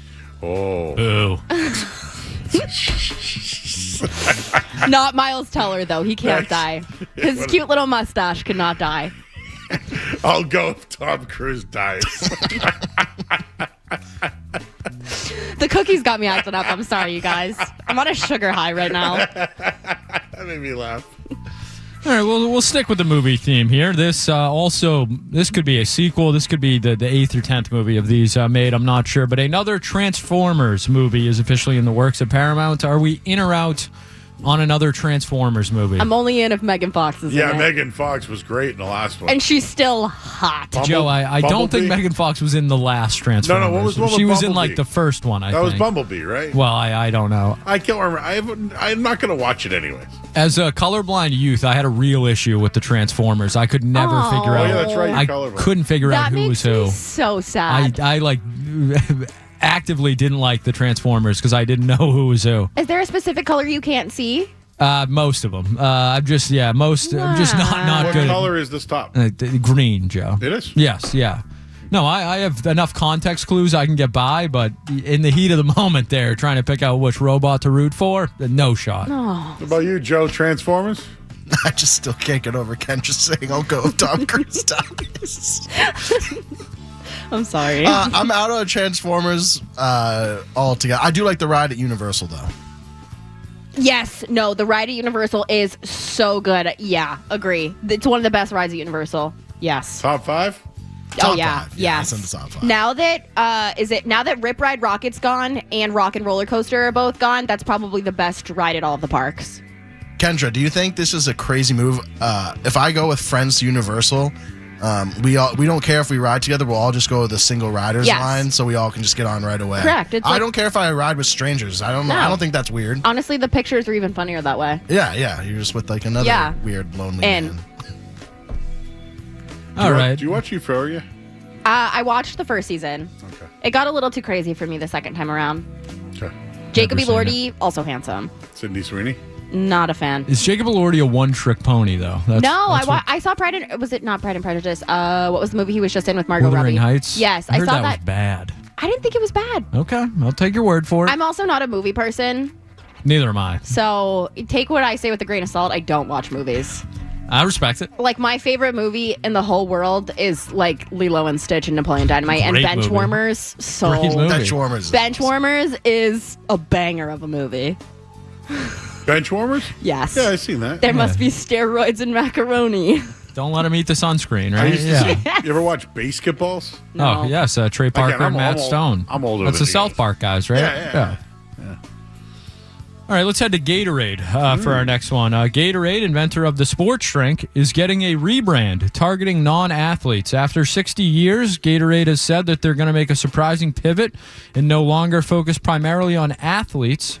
So they want to bring a broader reach to their product and non-athletes looking to hydrate, whether on a long flight or a walk or even nursing a hangover. Are we in or out on Gatorade, transferring away from athletes? I don't think that that's any different than how people have been using Gatorade for eternity. I don't think it really matters if you have like Jackson Dart in your commercial or some hungover dude on his couch. People use Gatorade for that already. I'd like to see a hungover dude on his couch in Me the too, commercial. because it's realistic. Yes, yeah. Like, that's what the average American or consumer of Gatorade is doing. That and Pedialyte. I used to smash the giant Gatorade on after drinking heavily. Like, the big. The trick is do one before you go to bed. What's the best Gatorade flavor? I like the light Glacier blue. Freeze. Or no, Yeah. blue. Glacier Freeze. Cool blue. I go, is Glacier Freeze the grape one? That's the light blue one. Oh, I go with the grape one. I'm allergic to the red one, so I like the green one. This guy's allergic to cherries. Oh. Mountain Dew Baja Blast. Yeah. No good. Actually, Nope. I should add that to my death row meal. The like Baja Blast. Yeah. I've heard what it's was your great. death row meal again? A Nerd's Rope, Meg the Stallion Hottie Sauce, a Shirley Temple, and now I guess a Baja Blast. Thought you were just going to end with Oh. Meg the Stallion. And for my UNH grads, a Freddy Wrap from Camco. Love Fred. Speaking of Freddie Wraps, Kyle Irving, our next guest, a UNH grad, used to get Freddie Wraps with him quite often up there. I've never had one. I want one so bad. What's a Freddy Very Wrap? good. It's a chicken tender on a tortilla with cheese and Thai chili sauce. Yes. And it was only it would be like 2 a.m. and you'd get him at UNH. I didn't go there, but I visited. So yeah. Yeah. Todd, still alive and well. Good to know. I saw him at homecoming. He's doing great. Anyways, sorry, continue. Let's head to Liquid Death for this next one. Joe, you asked about Liquid Death earlier in the show. I'm guessing this is why. They are releasing a Pop-Tarts Carnage flavor. It is an iced tea that is meant to taste like the frosted strawberry Pop-Tart. Are we in or out on an iced tea flavored like a Pop-Tart? Yes. 1,000 times yes. Yes, I am being the Pop-Tart that got eaten at the Pop-Tart Bowl for Halloween, so that might be my drink of choice for Halloween. What is liquid death? Water. In a can. Yeah, I think it's just all water. it is. That's all it is. It's water in a can. They have sparkling Is it and like still. a Dasani or a whatever? No, I think that their whole kind of thing was if I'm not mistaken, was that they were like in a can, so it was different, but also better for the environment and like festivals because like cans break down and stuff for like cleanup. That's why they only offered, I think, that at Boston Calling, if I'm not mistaken. To an untrained eye, Joe, it kind of looks like someone's drinking a beer. So hypothetically, you would fit in more in a social situation. Yeah. I do the non-alcoholic like high road drinks, or sometimes I'll mix in like, a little 5 milligram seltzer every now and then. Well, I like the idea of a Pop-Tart in water, so thank you. Yeah. Although a wet Pop-Tart doesn't sound bussin'. Out. You're on a- out? On a wet Pop-Tart. Oh, yeah. Joe, I saw at Market Basket today there was double stuffed Pop-Tarts. Wow. Give me the cherry all day. Cherry? You just And hate the me in blueberry. Skaz. It's coming for us. I like the s'mores one. I'll just eat more than you guys won't have. I'll just eat the ones you guys Do you think that we'll be able to have the water Skaz? Because like, aren't That's a they like good non-GMO or like whatever? Like they're a healthier brand. You'd hope so. So We're gonna have to find out. Taste test live. yeah, summer series. Summer series. Add it to the summer series. Add it. A long list. We'll head back to the movies for this one. This is kind of not exactly a sequel, reimagining maybe. This is Charlie versus the Chocolate Factory. A new animated film starring Kit Connor and Taika Waititi is coming to Netflix. Out. Willy Wonka has returned to his factory after years behind bars for turning a girl into a blueberry. And he's determined to add a little sweetness to a bitter world. Only one thing stands in his way: teenager Charlie Paley and a new generation of rotten kids. Out. Are we in or out on this twist on Charlie and the Chocolate Factory? Out. I mean, the old man laid down and did nothing and didn't pay his way for years. One of the great villains in movie history. Now we got to get Wonka to come out of jail, and he did turn a girl into a blueberry, Joe. doesn't matter. No. She deserved it. Veruca? No, who turned into a blueberry? Oh my gosh. Violet? You're turning Violet? Violet Beauregard. Yes, thank you. I'm gonna go out because one, I'm sick of remakes, and two, I hate to say it, I don't want to ruin anybody's childhood, but I think Willy Wonka, low-key kind of a predator. Okay. I think he was maybe a drug addict. Gene Wilder was a character. Unbelievable. I don't know. It's just you're luring kids into your factory to do things to them. Weird. Sus. Listen, I've already You're not getting away with that these days. No. Yeah. Told you, every 90s Disney movie, it was always some guy getting with the kid's mom. We did a long list on I this. listened to this. I listened to you Yeah. guys religiously. Thank you. Yeah. I knew Joe texted me and he was like, you got to call into the show tonight. I was like, listen, I already know you're bringing in cookies. I'm a religious listener. I was listening for like the last week about these cookies. I Thank promise. you. Appreciate that. Yeah. No, I'm out on that. Not a Willy Wonka girl. Scary. Also out. Next. All right. Let's see here. FIFA. Well, I shouldn't say FIFA. Sour Patch Kids and Christian Pulisic are teaming up before the World Cup to release black raspberry flavored Sour Patch Kids. Are we in So or out? in. So in. So, and I love black licorice, and I'm hoping that that's what it tastes like. Do you guys like black raspberry ice cream? That's my favorite. Yeah, ice it's cream. good. I do in doses. You do, Joe? I thought you were. I didn't think you were. What? No, I would do like a half black raspberry, half vanilla. Okay. Wouldn't that just be like watering down black raspberry? I like to get a little bit. Like my favorite ice cream is a watermelon sherbet. Oh, I like that. I never would have. You could have given me 1,000 guesses, and that would not have been in my top 2,000. Did you like the Friendly's watermelon log, the roll? Those were great. Oh yeah, I love that, baby. That was good. I remember I ate all the watermelon at your. You did. My party. Monster Mash. She ate every watermelon that was there. You were thirsty. I was Hard. California sober. We've all been there. I love watermelon. It's the best. Anything else? What, didn't you put something in there? I got one more we can wrap up with tonight. This is from our friends over at Taco Bell. Taco Bell says they are going to bring back the triple double crunch wrap. Are we in or out? I'm in. I don't eat Taco Bell often. It's like once every couple years, but when I do, delicious. What is a triple double? I don't know, but it Crunch sounds wrap. sweet as hell. I don't know. What about the 6-7 chicken nuggets? Out. What is that? They're making 6s and 7s of Purdue chicken nuggets. I hate that. Doesn't it feel like they missed the mark a little bit on that? A couple months off, maybe? Yeah, like more like a year off. I had an adult Happy Meal tonight, and it was delicious. I went to an event, and it was very good. I had a great time. Adult Happy Meal? Yeah. Burgers, fries, and a glass of champagne. It looked really good. Oh, 1 glass. Very good. Well, thanks for having me. Thanks for the cookies. I stopped by to get cookies and wound up being here. Being on air. I'm going to make sure I Doing it show around. my mom your review on YouTube. She's going to be so ecstatic. Nancy is my queen. Are you excited about the new Baywatch? No. I don't care. Not a Livy Dunn person? No. You know what I actually has been really grinding my gears this week? FIFA saying no tailgating. Yeah, out on that. Out. Are they actually going to be able to maintain that? I feel like people could tailgate. Philly said they're going to do it anyway. So Go Philly. I ride Go Birds. Go Birds. Go Birds. All right. I ride with the city of Philadelphia. Well, on your way, we're going to talk to Kyle Irving coming up next. I'll be listening in the car. He was at Skaz's bachelor party. Oh. I got to take Jack for a WALK, so I will be locked in. WALK? Yeah. Like he's listening. He is. He is. He's always listening. No, I literally leave the station on my computer for him whenever I leave. Oh, Kendra, real quick, because I know we're late. I've been watching these on TikTok. These dogs have these buttons on the floor. Yes. And they say, Yes. hungry, me, Yes. or out. Do you have buttons? No, I don't need my dog to be any more sentient than he is. He would hold Kendra hostage. Did you see I there was think. yes? Did you see that there was a dog that got like depression from being too cognizant? Like the first dog who did that like learned way too much and like literally got depression because it was too aware. Yeah, like they're always like, Papa, Yes. Papa.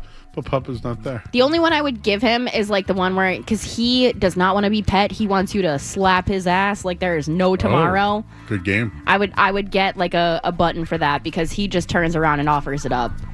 That's what he wants. It's crazy. I have a lot of things I'd like to say right now. The guy knows what he wants. He does. He wants it hard. Like he wants me to like beat him. It's crazy. I'm like, can I just pet your head? I know he needs a bath right now because he has like lipstick stains all over his head.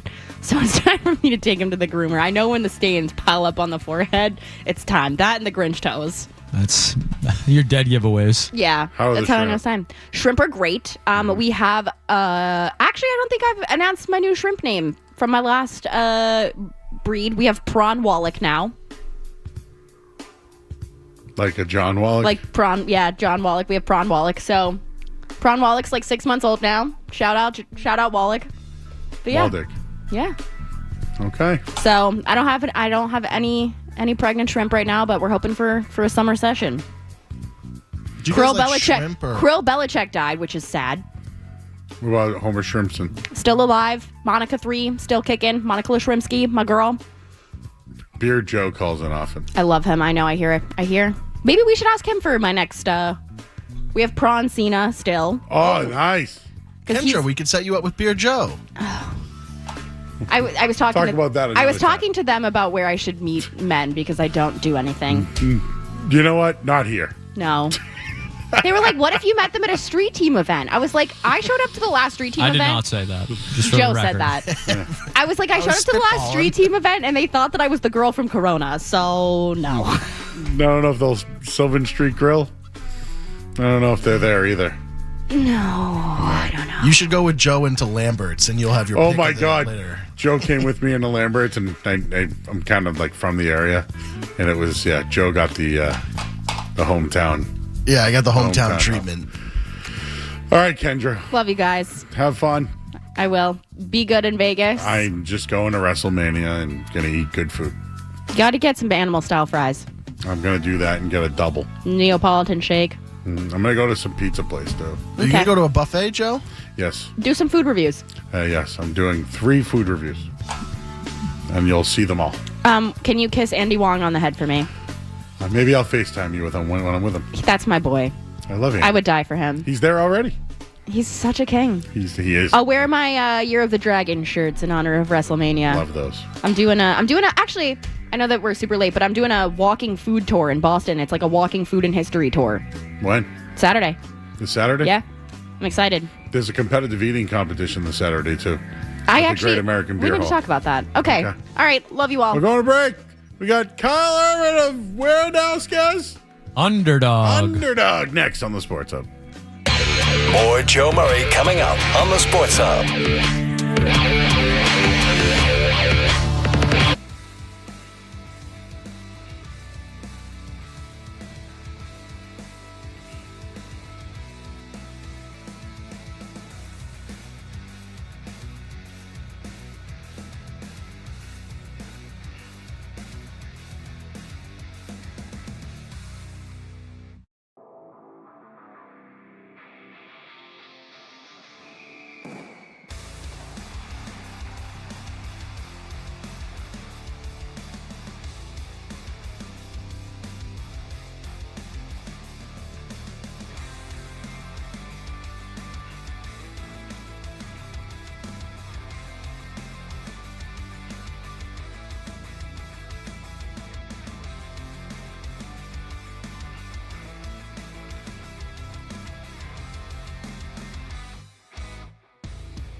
NBA insider of Underdog Sports, joins us here on 98.5 The Sports Hub.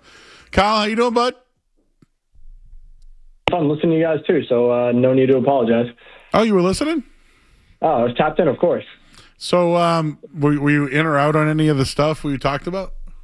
I think the most important thing was Kendra giving me an update on the homeless guy that lived outside the convenience store that's a fan favorite at UNH, that he's still alive and kicking. That was the most important thing that I heard. So you're glad to know that guy is still there?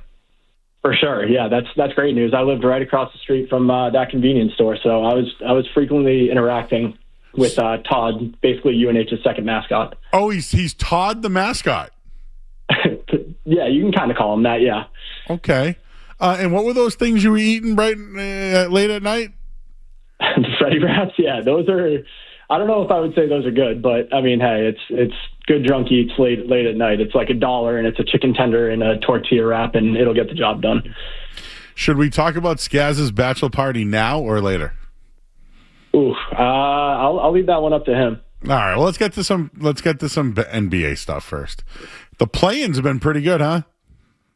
Yeah, so far. You know what, though? Honestly, I feel like every year the play-in kind of gets a bad rep going into it of, why does the NBA do this? But then every year the games seem to deliver.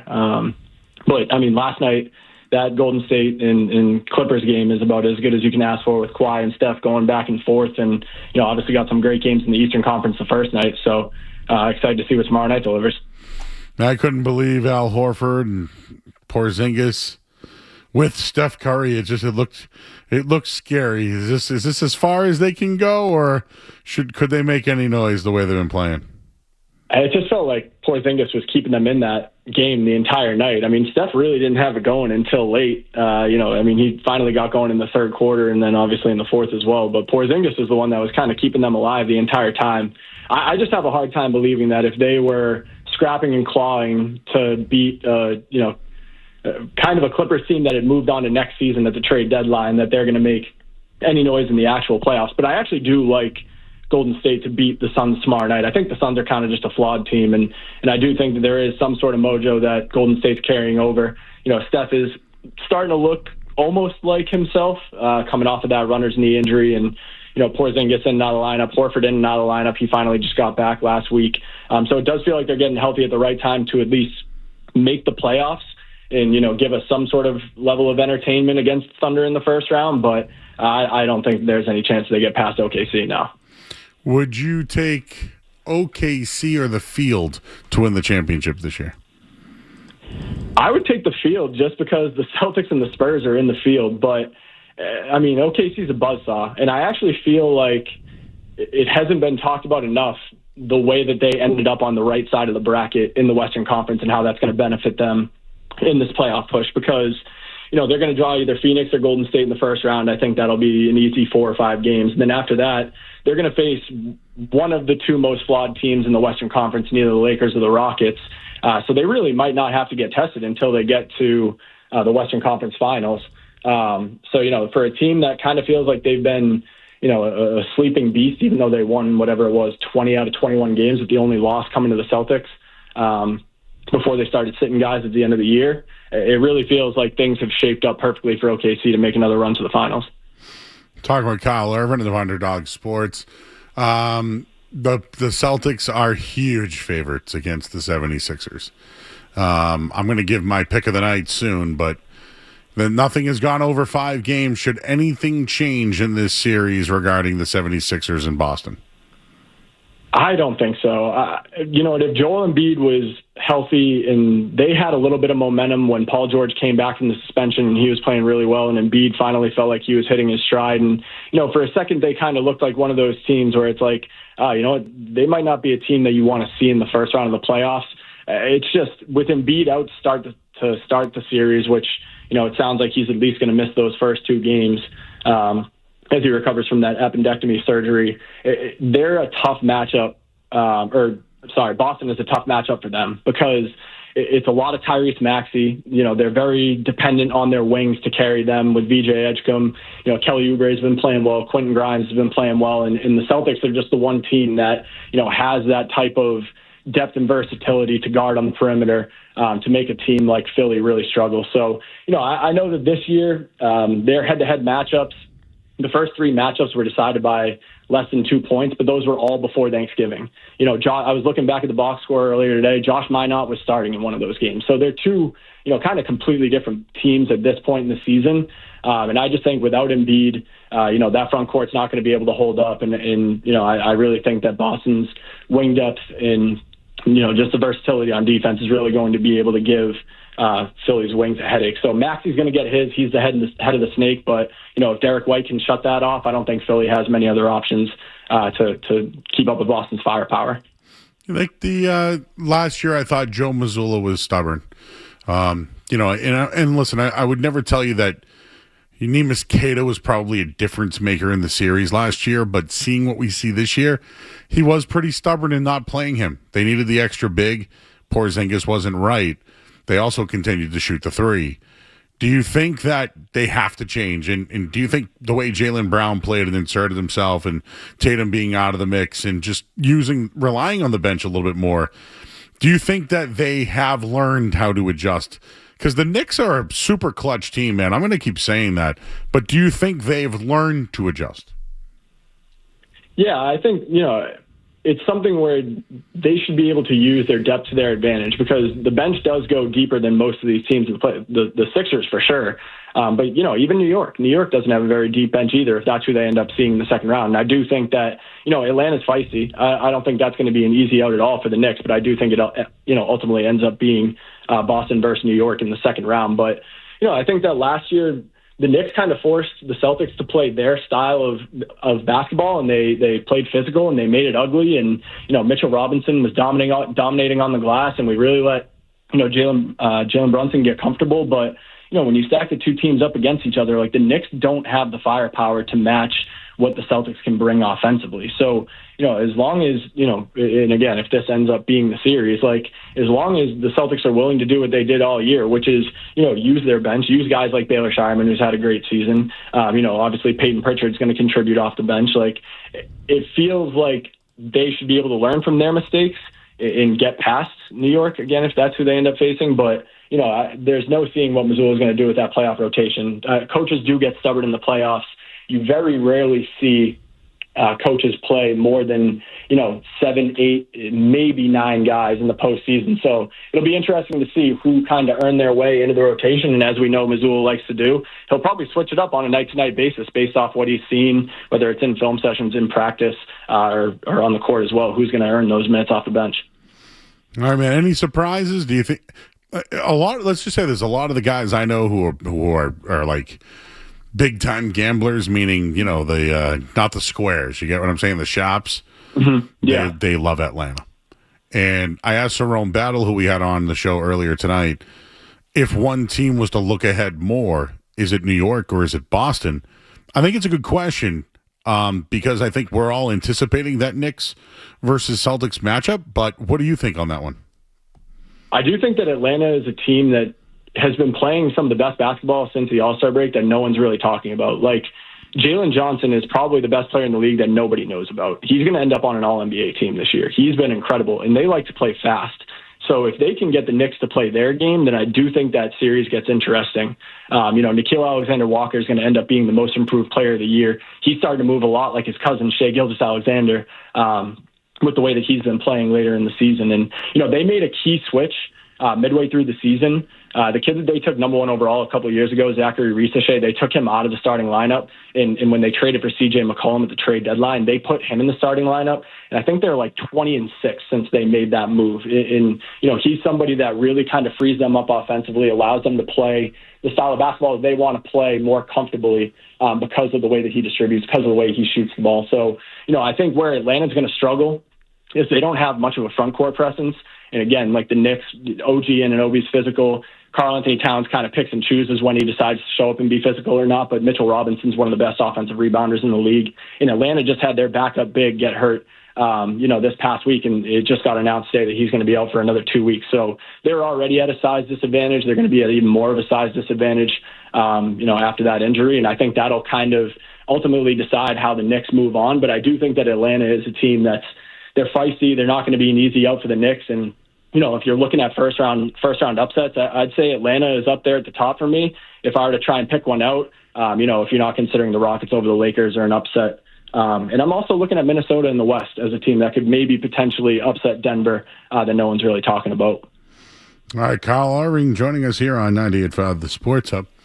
So how many Zins do you... Oh, you have an actual real question, Skaz? Or am I... We can get to the bachelor party, but I'll ask one real Celtics question because I'm with you guys. I think we all feel the Celtics are a heavy favorite against Philly, as they should be. But if there was one, thing that you were worried about going into the playoffs for this Celtics team, I said it was Derek White's offense because that is something they're going to need if they're going to go on a sustained long playoff run. If you had to pick a concern for this Celtics team going into the playoffs, Kyle, what would it be?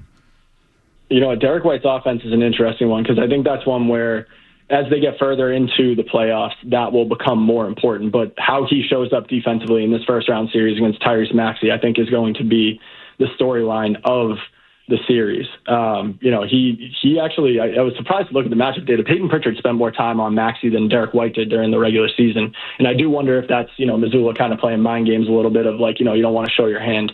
But, I am very interested to see how D. White defends Tyrese Maxey. The biggest concern that I would have, I would say, they were one of the best teams in the league all year and taking care of the basketball.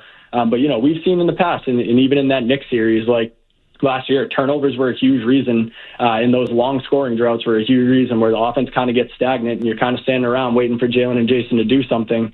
Like those are the kind of moments that you hope that they learn from. And one of the big reasons why they got knocked out last year, and they did a better job of taking care of the ball all season this year. But I think just cutting back on turnovers, making sure they're sticking to what they do offensively, and making sure they don't go on those long scoring droughts. I don't see why they're not the team that represents the Eastern Conference in the NBA Finals. Even though Detroit's obviously very good too, and I think Cleveland's going to make a run as well. Cleveland. I know people don't believe in Cleveland, but you know what? The thing, like Cade Cunningham hasn't played meaningful basketball in a couple weeks, and he's obviously the engine that makes them go. And Toronto has struggled against good teams all year, so I like Cleveland to kind of cruise past them in the first round. And I really think they're going to be a tough out in the second round, but eventually fool's gold shows up, and that's kind of been the story for the Cavs. So I don't know if James Harden's the answer there to kind of get them over the hump, but I wouldn't be shocked if they were able to find a way to upset Detroit in the second round. All right, Kyle, my take all along has been that the NBA needs the Celtics. What are your thoughts on that? I think it would make for the most entertaining NBA Finals, whether it's them in OKC or them in San Antonio. Maybe we finally get the Celtics Nuggets Finals that felt like was destined to happen over the last couple of years. But I do think that, just in terms of ratings and just people's interest in general, like, as good as Cade Cunningham and Jalen Duren have been all season, I don't know if that's drawing people to a TV in the NBA Finals. The Knicks, I think, would be a good story and an entertaining story that people can cling on to. Yep. But I also don't think they're a very likable team. Yeah. So that kind of, throws a wrench into that. But I would agree that the NBA would prefer for the Boston Celtics to be in the NBA Finals, yes. Yeah, it's funny. The other night, Skaz and I were talking about, I said that Kevin Garnett was like the greatest shooter I've ever seen for a big man. And then Skaz is like, Joe, he's like won 3-point contests and he's great. I just, in my brain, Cat, you're saying I said Cat was probably the best shooting big man of all time. But like in my brain, I can't allow Cat to be a better shooter than Kevin Garnett. Yeah, and you know what? It always bothered me when he said that because, like, what about Dirk Nowitzki? But like Cat was always so quick to crown him. Like he would be the one saying it about himself, like, the best shooting big man of all time. And I think, when you hear someone say that, it almost rubs you the wrong way too. So every time I'd be like, well, what about Dirk Nowitzki? And, KG is just perennially. If you dropped a Dirk on me, I'd probably bend the knee. But Kevin, and again, different times, right? Like they were shooting 23s a game then.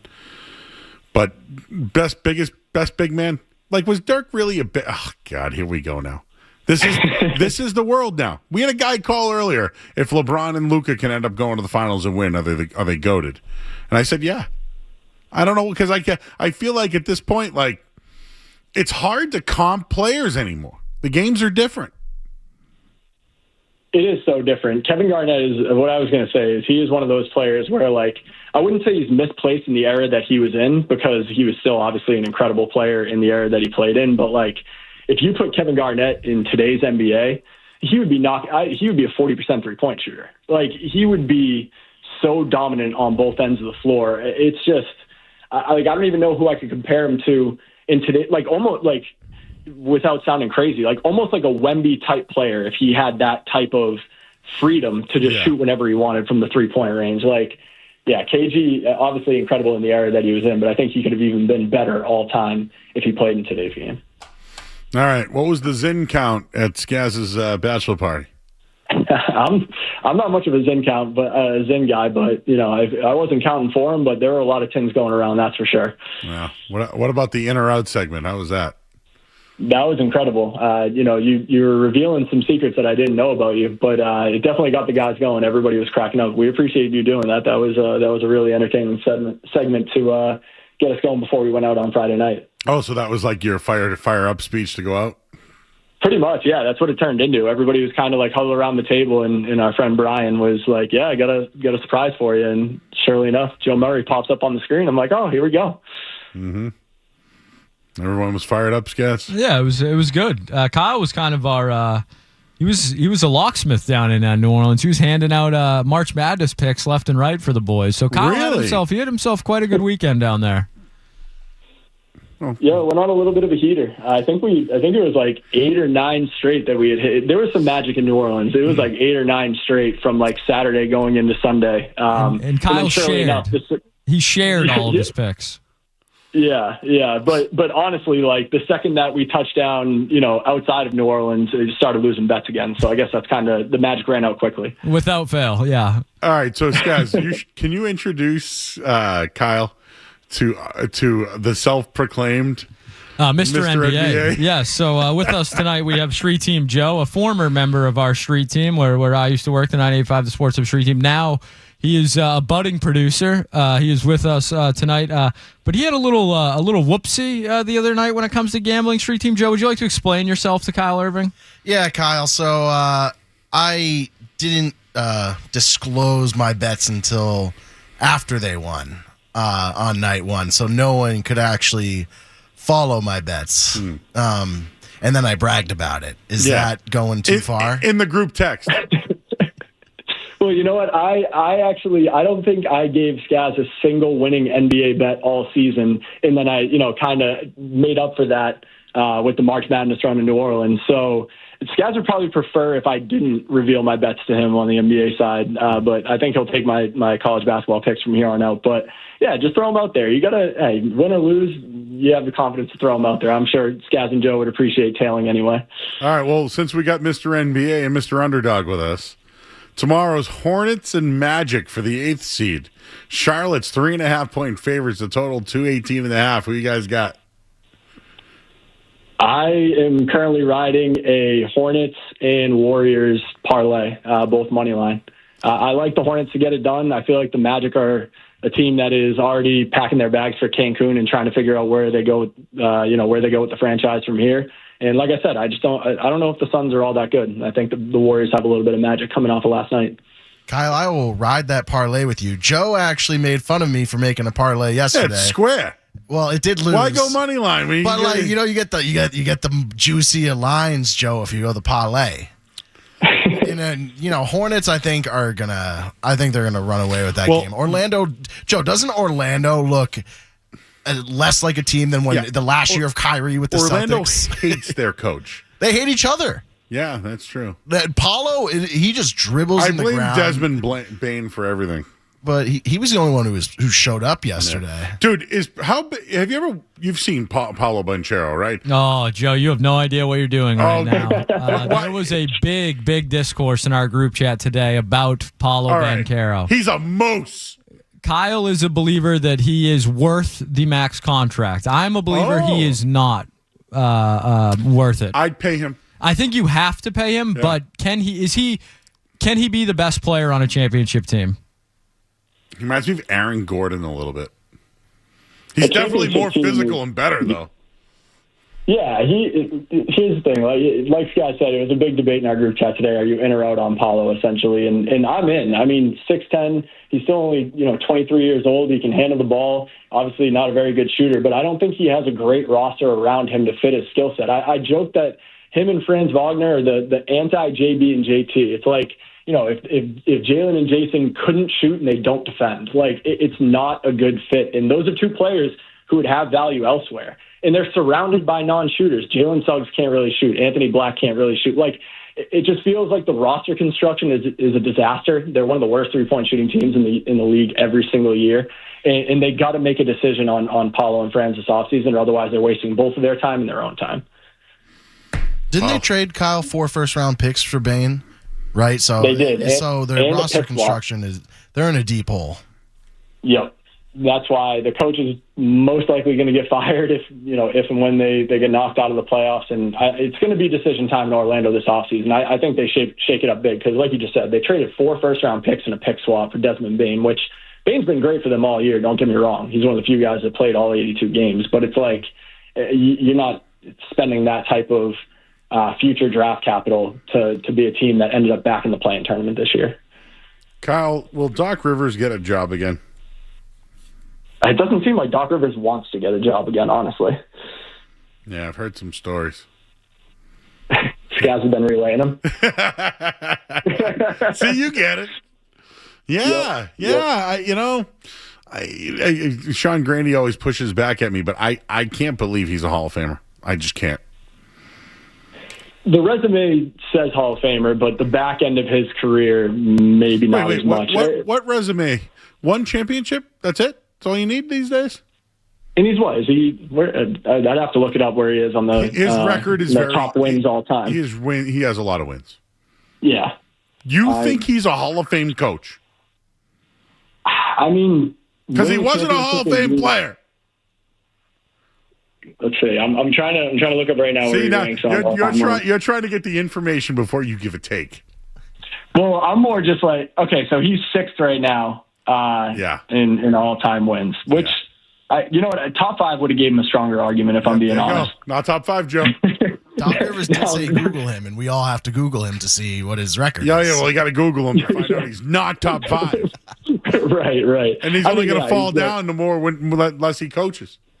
He's got what? He's got like 3 or 4 blown 3-1 leads too. The most. The lowlights seem to be stacking up higher than the highlights ever since he left Boston. Let's put it that way.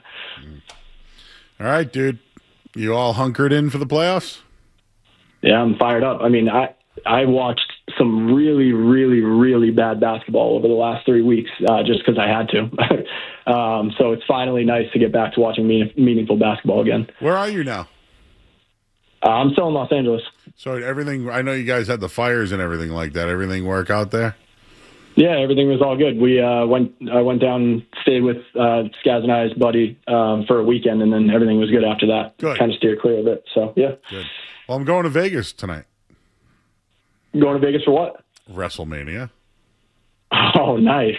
I used to be a huge WWE fan back in the day. Yep, going to be with Kyle was a big Christian guy. Christian. He's Christian and Edge. Yep, they're both. No, I was Shawn Michaels. Oh, that's right. Michaels. I'm sorry. You were Shawn Michaels guy. You were a Heartbreak Kid? I was a Heartbreak Kid, yeah. I like Shawn Michaels. Shawn Michaels and Rey Mysterio. Oh, Rey Mysterio will be there. Oh, really? Nice. I met Rey without his mask, and it was really weird because I didn't know it was him. How tall is he in person? He can't be very big. 5'6". I mean, yeah, he was flying around out there. He looked like, Rey Mysterio was a psycho. He's still going, dude. His kid Dom is a fighter now too. Is that something that runs in the family? I don't know. Maybe it is. Maybe it's not. And his son Dominic acts more like Eddie Guerrero than he does Rey. Eddie Guerrero was a legend too. R.I.P. Yep. All right. Well, I'll be at WrestleMania. That'll be fun. You'll be in L.A. and we can meet at In-N-Out Burger. Yeah. I'll meet you halfway. Sounds like a plan. All right. He's Kyle Irving, everybody. Underdog Sports. Go follow him on Twitter. Appreciate you, Kyle. Thanks, man. As always, guys. Appreciate it. You got it. All right. It's Kyle Irving. Thank you, Kyle. All right. Why don't we get to breaks, guys? You know what? How about this? There's not much going on tonight.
The Sixers, that's at 1 o'clock. The Bruins supposedly are playing on Sunday. We're just waiting on a time. Nothing has been announced yet. And the Red Sox, they begin a 7-game homestand tomorrow against the Tigers. Ranger Suarez will be on the mound. Headlines, they are brought to you by Super Service Today. Upgrade your home with an electric heat pump. From Super Service Today, stay cool in the summer, warm in the winter. Save on energy costs while reducing your carbon footprint. For a free estimate, visit superservicetoday.com. I'm Joe Murray. Your next update soon. Boston sports fans, these are the 2 words you'd love to hear. Playoff. Poke check by Lukanen, and the rebound scores! The Bruins and the Buffalo Sabres. Hurts fires and scores! And it all kicks off this weekend right here. Shot backdoor, Swayman got a piece on your home for Boston Bruins playoff hockey. 98.5, the Sports Hub. I own my own seatbelt extender. Where's Barry? You know you're a fat guy when you own a seatbelt extender. Oh, I haven't brought that to the show yet, have I? No, you have. Barry, Hooch, and I have a game that we play called You Know You're a Fat Guy. And that would be... We might need some music for that someday. I already have it in my head. I know it's going to be a jingle. You know you're a fat guy. Maybe you could do it, Joe. With your voice. Yeah. For James Scaramazino, Joe Murray, and Street Team Joe, you're listening to 98.5 The Sports Hub. You almost sound like you're trying to say EA Sports. It's in the game. EA Sports. It's in the game. Oh man, you sound like somebody. Someone just called me a lard ass. Why? I don't have any lard in my ass at all. It's all in the belly. Anyways, what else? Vegas. Oh, Joe, I have destinations for food reviews. Pizza.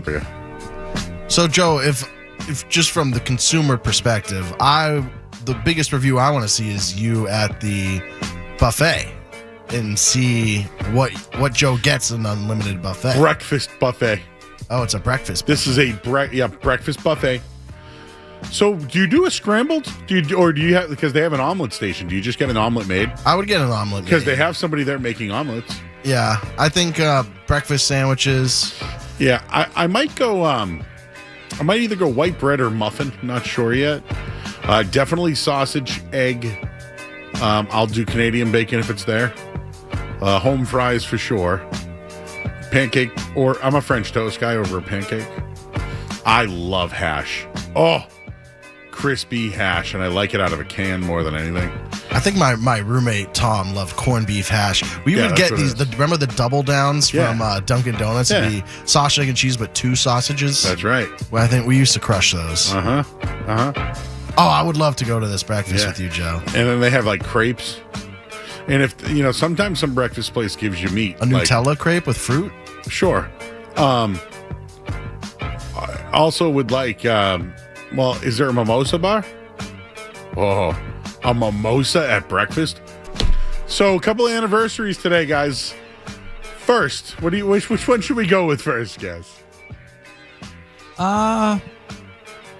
Let's go with the good one. Well, which one's the good one? The best one, Joe? Should we just start off with pick 199? Pick 199. Pick 199 happened today. Today was the day that Tom Brady was drafted by the New England Patriots in the 6th round. Changed the NFL, changed all our lives, changed New England, greatest player in the history of the league. I might be in the same building as him. So, did you know there's a card vault? Andy Wong just texted me. He's there. Did you know there's a card vault in Mandalay Bay? Of course. Tom Brady loves they're there to talk. Of course he is. is. They're there right now. Right now. Imagine if I can get Tom Brady. No. I'm in on that. Do you think he can come on the show? I actually, and now that you mention this, I have a Tom Brady card I want you to take a look at. All right, give it to me. Yeah. All right, let me know. It's Michigan. Ooh. Yeah. It's got to be a certain kind. But yes, I love rookie Michigan's cards of Brady. So yeah, pick 199, everybody. It was tonight, 26 years ago. None of this would have happened. Ooh, there it is. I can see it from far away.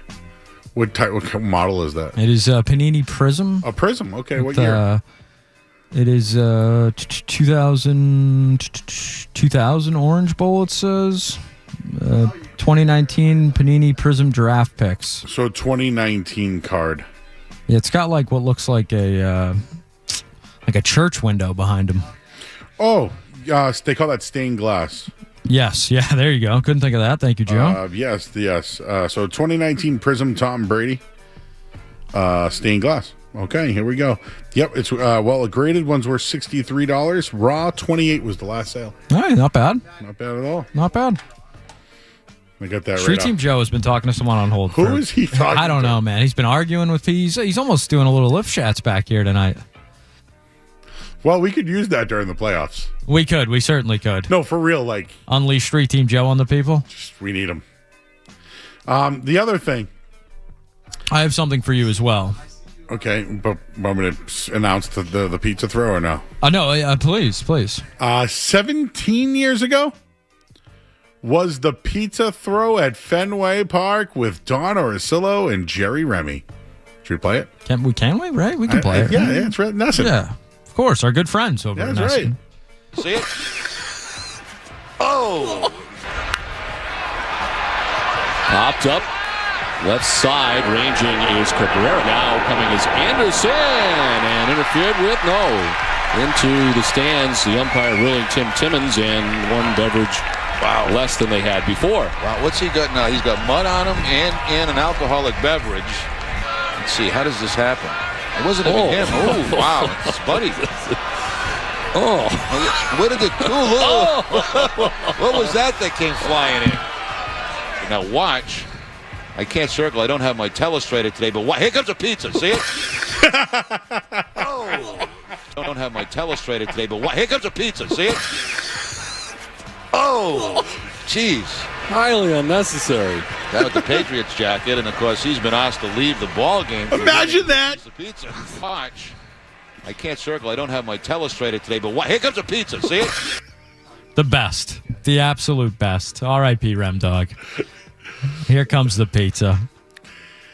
That and the boob grab, probably the two moments you think of most. Yeah. Just unbelievable. So, like here locally, Mike and Tommy, right? They're like, Gino and Gil. Grandy and Max. And you know what? So, watching Bob Zoe, Capello is kind of like a big part of that. So it's almost like, he needs like a GoPro or something during the game. It's Bob and Zoe, but really it's Bob, Zoe, and Capello. You know what I mean? We've had a good man, and we had the greatest Red Sox era of our lives. And, Jerry Remy was really good at his job. He was really good at this job. Made baseball fun. Will Middlebrooks had a nice story about him, how he rolled up 3 socks and bought a bottle of wine and taught him how to hit. The best. That's what you would hope, Yeah. And it's Don Orsillo moved on. He's upset about it. He still talks about it. But Remy obviously did it until he couldn't anymore. He was good. I know he had some personal things going on too and things, but man, we witnessed like the greatest era. And those two together, like to have that kind of fun. This is not a shot at I work at Nesson. I only know Lou Merlone I love, but he's been 2 years on the job. He's been doing a lot of PR lately. And Dave O'Brien. A lot of PR from Lou's Twitter. Dave O'Brien was doing the Reds game today. So it's like, is he really like, he's all over the place. It's just, do you feel like you're like got two guys goofing around, hanging out, watching a game together? It's just, it's different. A little corporate. It's different. It's not really corporate there. Corporate presenting? No, you know what it is? I worked for family-owned businesses. It's kind of like that. I worked for family-owned that Nesson mom and pop shop run by John Henry. That $6 billion mom and pop. Really relatable. Just like, the shoe store down the corner. I used to work for some family automotive groups. Real mom and pops, guys. It's like my dad, when he started working for Cumbie, saying I work for family, the Hasiotis. They own Cumberland Farms, but yeah, it's a small family business. Right. Yeah. Pretty much the same thing. Yes. Shout out Demetrius. Yeah. Would you have something for us? Yes, Joe. You mentioned your air travels earlier. Yes. Well, it just seemed quite topical. 5 questions today, by Jim Murray that have nothing to do with sports. I will play for you the question. Maybe you can guess their answers and give your own. Let's see what you think of Big Jim Murray's final question for 5 questions earlier today. Finally, the dull roar of the jet completely drowning out the sound. At any given point, there's approximately 8-9 people within smelling distance that will look around equally, if not more culpable, for the putrid stench that fills the air. I've painted the picture. Do you fart with impunity on airplanes? Never. Joe Murray. Felger a little quick to the trigger there. Couldn't even get the space bar down. But Joe Murray, do you fart with impunity on airplanes? Street Team Joe, I will turn your microphone back on for this because I'd like to know. I'm guilty of farting on an airplane. Like freely though. Like you're just tossing them out there. This was like the gas was so. It was a squeaker? No. Do you guys ever get gas? The rumble in the jungle. No, Joe. not rumbles. Not rumbles. It's actual, like you got to fart. Like you're bloated. It's gas. Yes, Gas. exactly. Okay. But have you ever had gas sometimes where you just need to let it out and you feel better? It's almost like you ever see the videos of the cow where they like stick them with like a thing and they just leak air out. Basically, that's what you needed. Yes. Well, when you're on, when you're sitting down for 6 hours, you have to hold that incubation in your midsection for 6 hours. It's all that recycled air in there too. But a little turn to the left and a squeaker, you'll feel better. So have I done it? Yes. But am I going to do it tonight? No. I will not fart next to the person next to me. I'm going to try not to fart to the person next to me.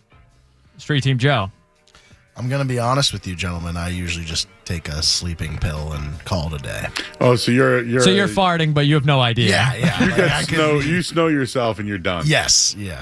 Some people take edibles. I take it, That's a great way to fly. Literally, I'm just like, it's like the Drake song, I probably can't repeat the lyrics, but.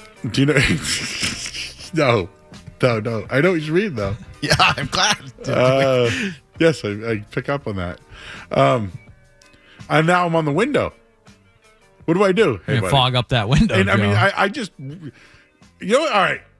Serious conversation there, guys. We're all men. Sure. We're just, for anybody listening, we're all human. We're all human. Just go with it. This isn't for entertainment purposes. This is for entertainment. No, it's serious. My apologies, Joe. Hold on. It's serious. Let me lock in. I think as I've gotten older into my 40s, you're not in your 40s yet. No, not yet. But flatulence at the urinal is more of a regular thing than not. Does that happen to you? Flatulence at the urinal? Well, I may have walked into some of it earlier tonight. I crop dusted Skaz today. You crop? Well, I didn't know he was coming in. Nobody was in only there. got one bathroom and one break. It was just me. It was a double break. I let it breathe a little bit. I even said I was going. I let it breathe a little bit. I think for me, it hasn't quite reached that peak. I think the urinal's a space of freedom, though. I think if you're gonna let one rip in a place other people are at, the urinal is chief among them. I have no issues with that. It's just be courteous. That's all. Joe, do you flatulence at the urinal? Yeah. And you know what's funny? When I'm like the other night, I was at a restaurant. And when I went into the restaurant, there was guys at the urinal, and everyone was ripping little farts. Little farts? You were breaking them down? Yeah, little ones, not big boys. I just picture Gillette Stadium when this is all going down. Oh, the jean shorts, the farts coming out of those things? Oh. The beer farts with the sausage farts right behind it. And I'm not trying to be funny. Just the next time you're at a urinal that's public and there's people around you at the urinal, just keep track of the flatulence. The fart counter. Yeah. Maybe carry one of those like little umpire things for balls and strikes. You just start counting the farts. Yes. No, for real. Like, tonight, got it out. One snuck in there.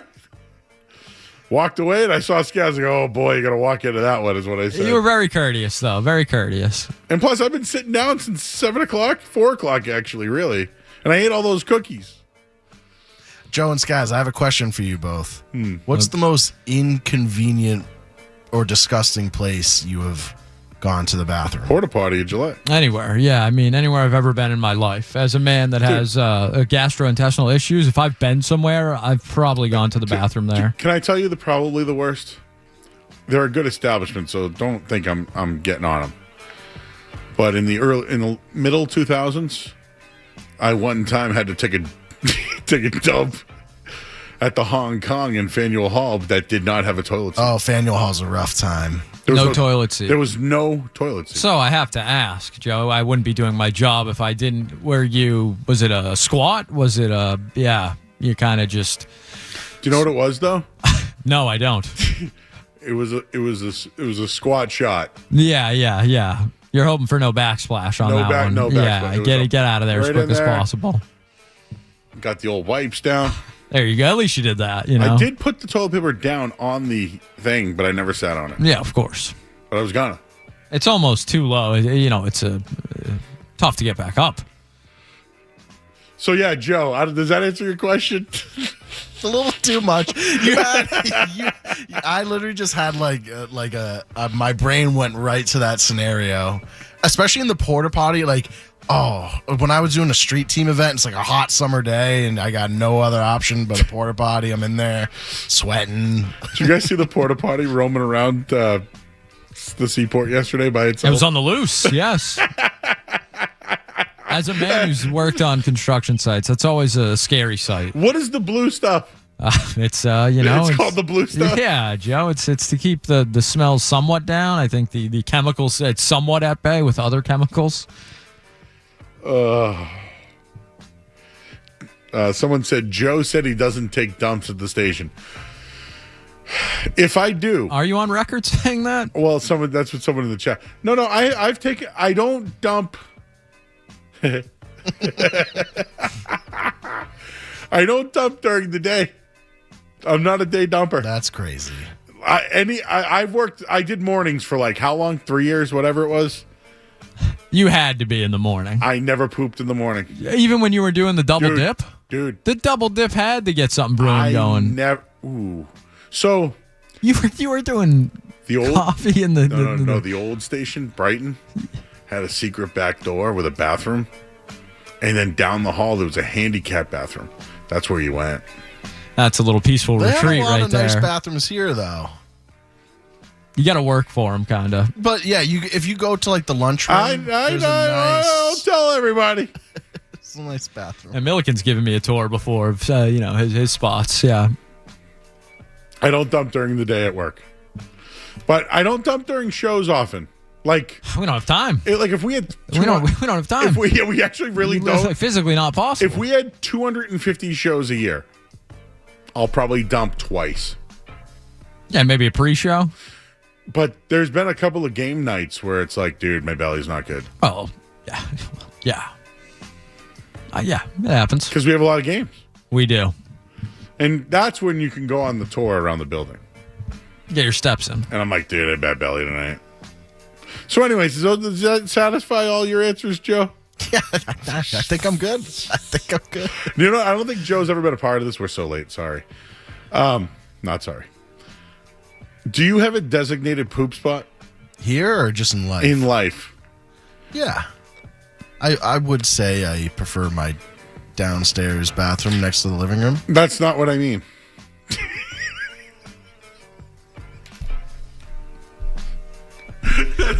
That's not what I meant. What did you mean? I'm laughing because it's not what I meant at all. When you're on the road. Oh, okay. Do you have a designated poop spot? Like a fail-safe? Yes. There's a place in Wakefield that is a 24-hour, very clean bathroom. And I will stop off there if I have to on my way. Dunkin' Donuts are usually pretty reliable.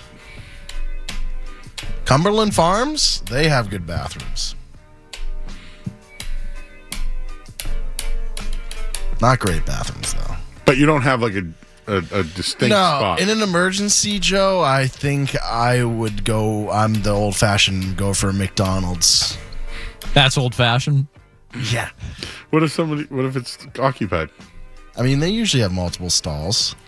Oh, you'll play battle craps? I mean, how you expect I'm just going to get a perfect singular stall with tile flooring and pictures on the wall and scents everywhere? And have you guys ever seen the TikTok video where someone's in the bathroom taking a dump and the guy goes, "Man, who is that? Whoever's in there, I ain't leaving. I'm waiting for you to get." I have not seen that one. I gotta find it. All right. Let's pause. Yeah, I think we should take one call. All right, let's take a call. Beer Joe is in Medford. Hello, Beer Joe. Hey, Joe. How we doing? How you doing? Chilling. Hey, hey, man, I hope you have a great trip out to Vegas. Thanks, dude. Yeah, man, we're going to miss you out here, dude. You know, the last couple of shows have been great, bro. I appreciate that. You've been listening every night? Yeah, I've been rolling on the floor, Joe. But, Joe, you remember what you said last year when you came back from the same trip last year? You remember what you said? Nobody ever wins in Vegas. Yeah, you said Vegas always wins. The house always wins. The Vegas. Yep. Yeah, but it's not even your wallet, dude. It takes your soul.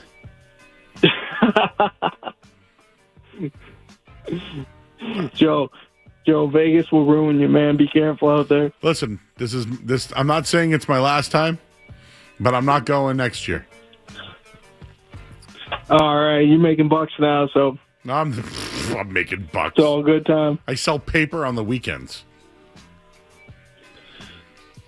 Joe, I didn't get to wish you happy birthday. Happy birthday, man. March 13th, Friday the 13th. Yeah, Hope you had a good one, man. We've talked since then. I don't know. Maybe we have. Yeah, but, we did, dude. We did. But, Joe, I just want to remind you, unless you change your name, we still have the same first and middle name, first name, middle name. But not your birthday. Same first and middle name. Yeah. Joseph Michael. That's right. That's me, JMM. Hey, did you ever have a B-boy from a sandwich shop in Medford?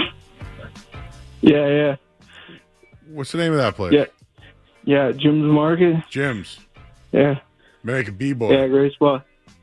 What is a B-boy? Yeah, man. Can you tell Scaz what a B-boy is? It's egg cheese on a roll. Egg and cheese. Yeah, you can get it with ham, bacon, sausage, whatever you want. Scaz, dude, you had me rolling on the floor the other night. Nice, Joe. You said he has risen. I don't even know what are we talking about? It was Easter? Oh, it was Easter? Yeah.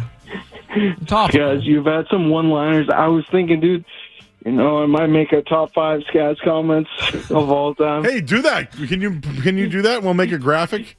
Beer Joe's top 5 Scaz one-liners. He has risen. Dude, Scaz, can you find the audio and just play that before the end of the show? Scaz, that was one of the top 5 comments you've had on the show. You guys are great together. And you guys know this guy, Street Team Joe. He said, "I am Mr. NBA." That dude's a savage. I love that guy. He's got something going on. I think he's promising. I think he might make it.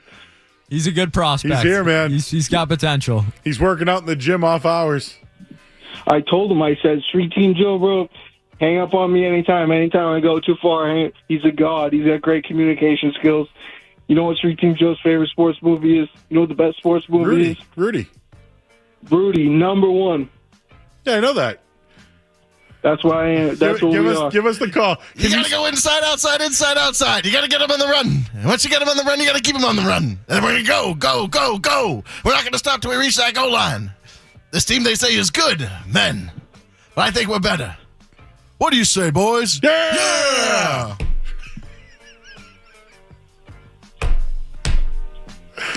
Anything else, Beer Joe? Joe, you said February 17th. You said, let's do fart of the day. I said, you know what? Our bodies are constantly tense. When you take a piss, all of our muscles relax, and that's when you pass gas. Yeah, really? Dude. You were the Barber Reaper. And Joe, this is what I was advising. You take Zoe's fart audio, and play it with the other audio. Whoever is farting, don't fart, please. Oh, I forgot. We forgot about that. All right, Beer Joe. All right, thanks, Joe. Thanks, buddy. Have fun on your trip. Take care, man. Bye. We have to go to break, everybody. We did not get to it, Joe. But can I just play you a quick clip from when Pelgrimaz did answer the question? Oh my God! Yeah. I think you'll enjoy this quick clip. Go ahead. I'd fart like a bullfrog.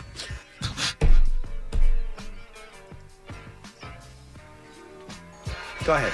I'd fart like a bullfrog.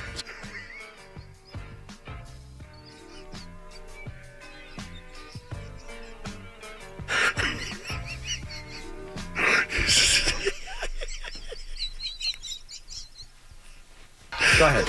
I'd fart like a bullfrog. A bullfrog? Like. You ever heard those things? Go ahead. I'd fart like a bullfrog. Find a bullfrog sound in the system. And I would tell you that I think I've mastered the art, because I just feel like I'm going to pop sometimes, man. You got to let it go. But I will say I try to smother it. Oh, now you incubate it? Dude, we used to put them in jars. We'd stick our farts in a jar and put a cover on it and then stick it in someone's face. They'd always throw up. That was bad. That was the 80s. Okay, we have to go to break. A bullfrog? A bullfrog goes... So what does he mean? What does it mean? Does it need the muscles to activate the gas? And then it has to find... Because you know he always says it goes right up my keister? Go ahead. I'd fart like a bullfrog. Who says that? What the... A bullfrog? Like, what does a bullfrog do? We'll take a break. I'm Joe Murray, 98.5 The Sports Hub. You're listening to Joe Murray on 98.5. You're listening to Joe Murray.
All right, well, we're still awaiting when the Bruins game will be on Sunday. There are some rumblings, though.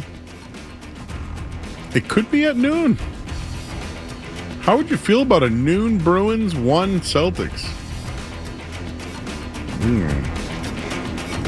And the Red Sox back in action tomorrow night. Begin a 7-game homestand against the Tigers. Headlines are brought to you by Awaken 180 Weight Loss. We all love the word free, so does Awaken 180. Medication free, side effect free, free support for life. Awaken 180 Weight Loss.com. I'm Joe Murray. More Joe Murray coming up on the Sports Hub.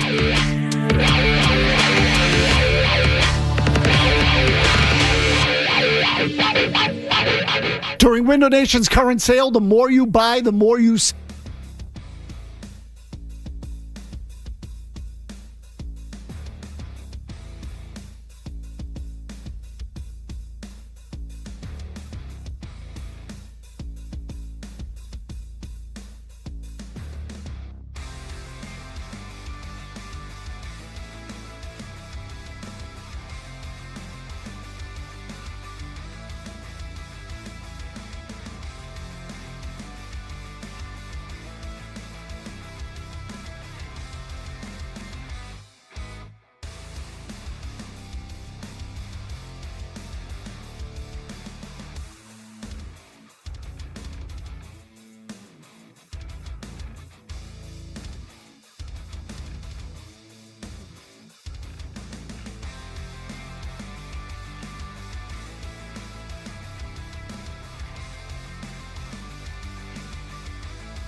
Can we just get a quick bullfrog in there? We're here again. The final hour of the sports was brought to you by Valvoline Instant Oil Change. Actually, it's brought to you by DN Van Lines. Take the chance out of your move and make the sure bet with DN Van Lines. So that's...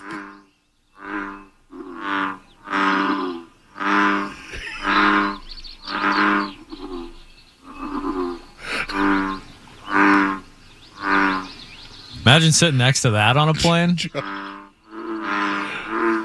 Joe, any comments on the bullfrog farts? This is why I'm knocked out in the plane and I don't hear any of this. I don't like to deal with this stuff. That's absurd, though. Sounds like he's been eating too much Regina pizza. Too much hot pepperoni. Oh. I was going to do some WWE. All right, so this seems interesting. First off, Luke, what do you got for us, Luke? You were saying earlier, like, comfortable spot on the road to drop a hot one. Yeah. Personal recommendation, I travel a ton for work. I'm always in the car or on flights or whatever. When you're on the road, I've found best spots are like Michael's, Hobby Lobby, like spots where generally men aren't found. Like TJ Maxx can be dangerous because the wife will bring her husband to TJ Maxx and he's like, screw this, I'm just going to go to the bathroom, I don't care. So there's always a little bit of a nightmare there. And I learned with time, there's always a Hobby Lobby, a Michael's, an arts and crafts store of some sort. Joe & Fabrics used to be fabulous before they closed. They always have smelly scents in them. They're comfortable, they're clean. Highly recommend. And while I was sitting on hold, I was contemplating if I should release this information to the public. But there you go. And then farting in a public bathroom, absolutely okay. Like that's what it's for. Like I work at a college all the time. If I'm taking a leak at a urinal and one of these poor kids walk in, I'm usually mid fart and it's long because I have just gotten out of a long meeting and I've been holding it. So sorry to the kids. Thanks, Luke. But that's what it's for. Thanks, Luke. That was very informative. All right. Tom appears to be Beer Joe's roommate. Joe, can you hear me all right? Yeah, I hear you, buddy. He's my roommate. Yeah, thanks for taking my call. All right, I thought you were Beer Joe. So you street team Joe's roommate. Tom is back. Tom? And that is correct, yes. I was straight team Joe's roommate in college. And I do have a take that I'd like to share with you tonight, but before we get started on that take, if you don't mind, I wanted to correct the record and answer one of Street Team Joe's questions for him. I know where his designated pooping spot is. It's at my residence. Every time I have this guy over my place, you know, like we shake hands, say hi, do pleasantries, whatnot, and then I turn my back, the bathroom door's closed, and he's in there painting a brown Picasso, and I don't see him for another 30 minutes. I forget he's in my place, but anyways, I appreciated the education on it today. But he has a great bathroom in the basement. It's like nooked away in the corner. He's got a sick basement. Oh, yeah, I'm sure you'll love it. I told you I've used Bird's house before. Yeah. So, like, you could poop and no one will really... Nobody will know. No one, well, Tom knows, obviously. I guess it wasn't... In my small apartment, though. Right, thanks, Tom. I'm sorry. I didn't mean to cut you off, Tom, but we have to go. You know why?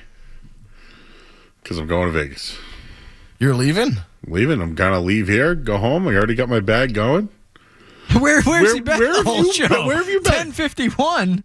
Yes, you're leaving. We're out at 10:55.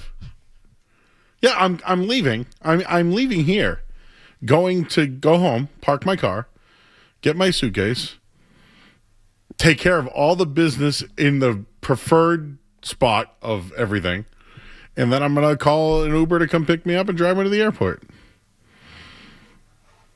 And then I'm gonna get on an airplane. And I'm going to go to Las Vegas, and I'm going to be in Vegas. So are you going to miss the Celtics' first game? I'm going to watch it at 10 a.m., and I'll be chatting up the Green Goo podcast, baby. Text chat, sorry. People don't know about our text chain. We might as well just make a public one at this point. Yeah, when we win round 1, I better be a special guest on there when we sweep them. Yeah. All right, WrestleMania takes real quick because we only have like a minute. Will Tom Brady take a bump? Yes or no? No. Will The Rock be there? No. Will Vince McMahon be on screen? No. Will Jelly Roll get involved? Yes. Will Pat McAfee take a Crossroads? Sure. I hope. Will a fire extinguisher or a guitar be used? Can I ask why those two specific props? That's what they have. Sure, that feels too specific. Yes. Oba Femi? In. Or Brock Lesnar? Give me Oba. Roman Reigns or CM Punk? The guys around the station might not want to hear this. Give me CM Punk. Wow. And Cody Rhodes or Randy Orton? Cody Rhodes. Becky Lynch or AJ Lee? Becky Lynch, friend of the station. She likes Fred, right? That is correct, yes. And Gunther or Seth Rollins? I'm kind of a Seth Rollins guy, Joe. Me too. Give me Seth Rollins there. Gunther, you can't have Gunther beat John Cena and lose. I was going to say, it feels like kind of a mismatch. Seth Rollins is kind of the guy that just loses now, though, isn't he? Yep. That's tough. All right, everybody. Viva Las Vegas. Y'all be there. I won't be back till Tuesday middays, 10 o'clock. So you got Barth here with Skaz. Thanks, Street Team Joe's mom. Thanks to Street Team Joe.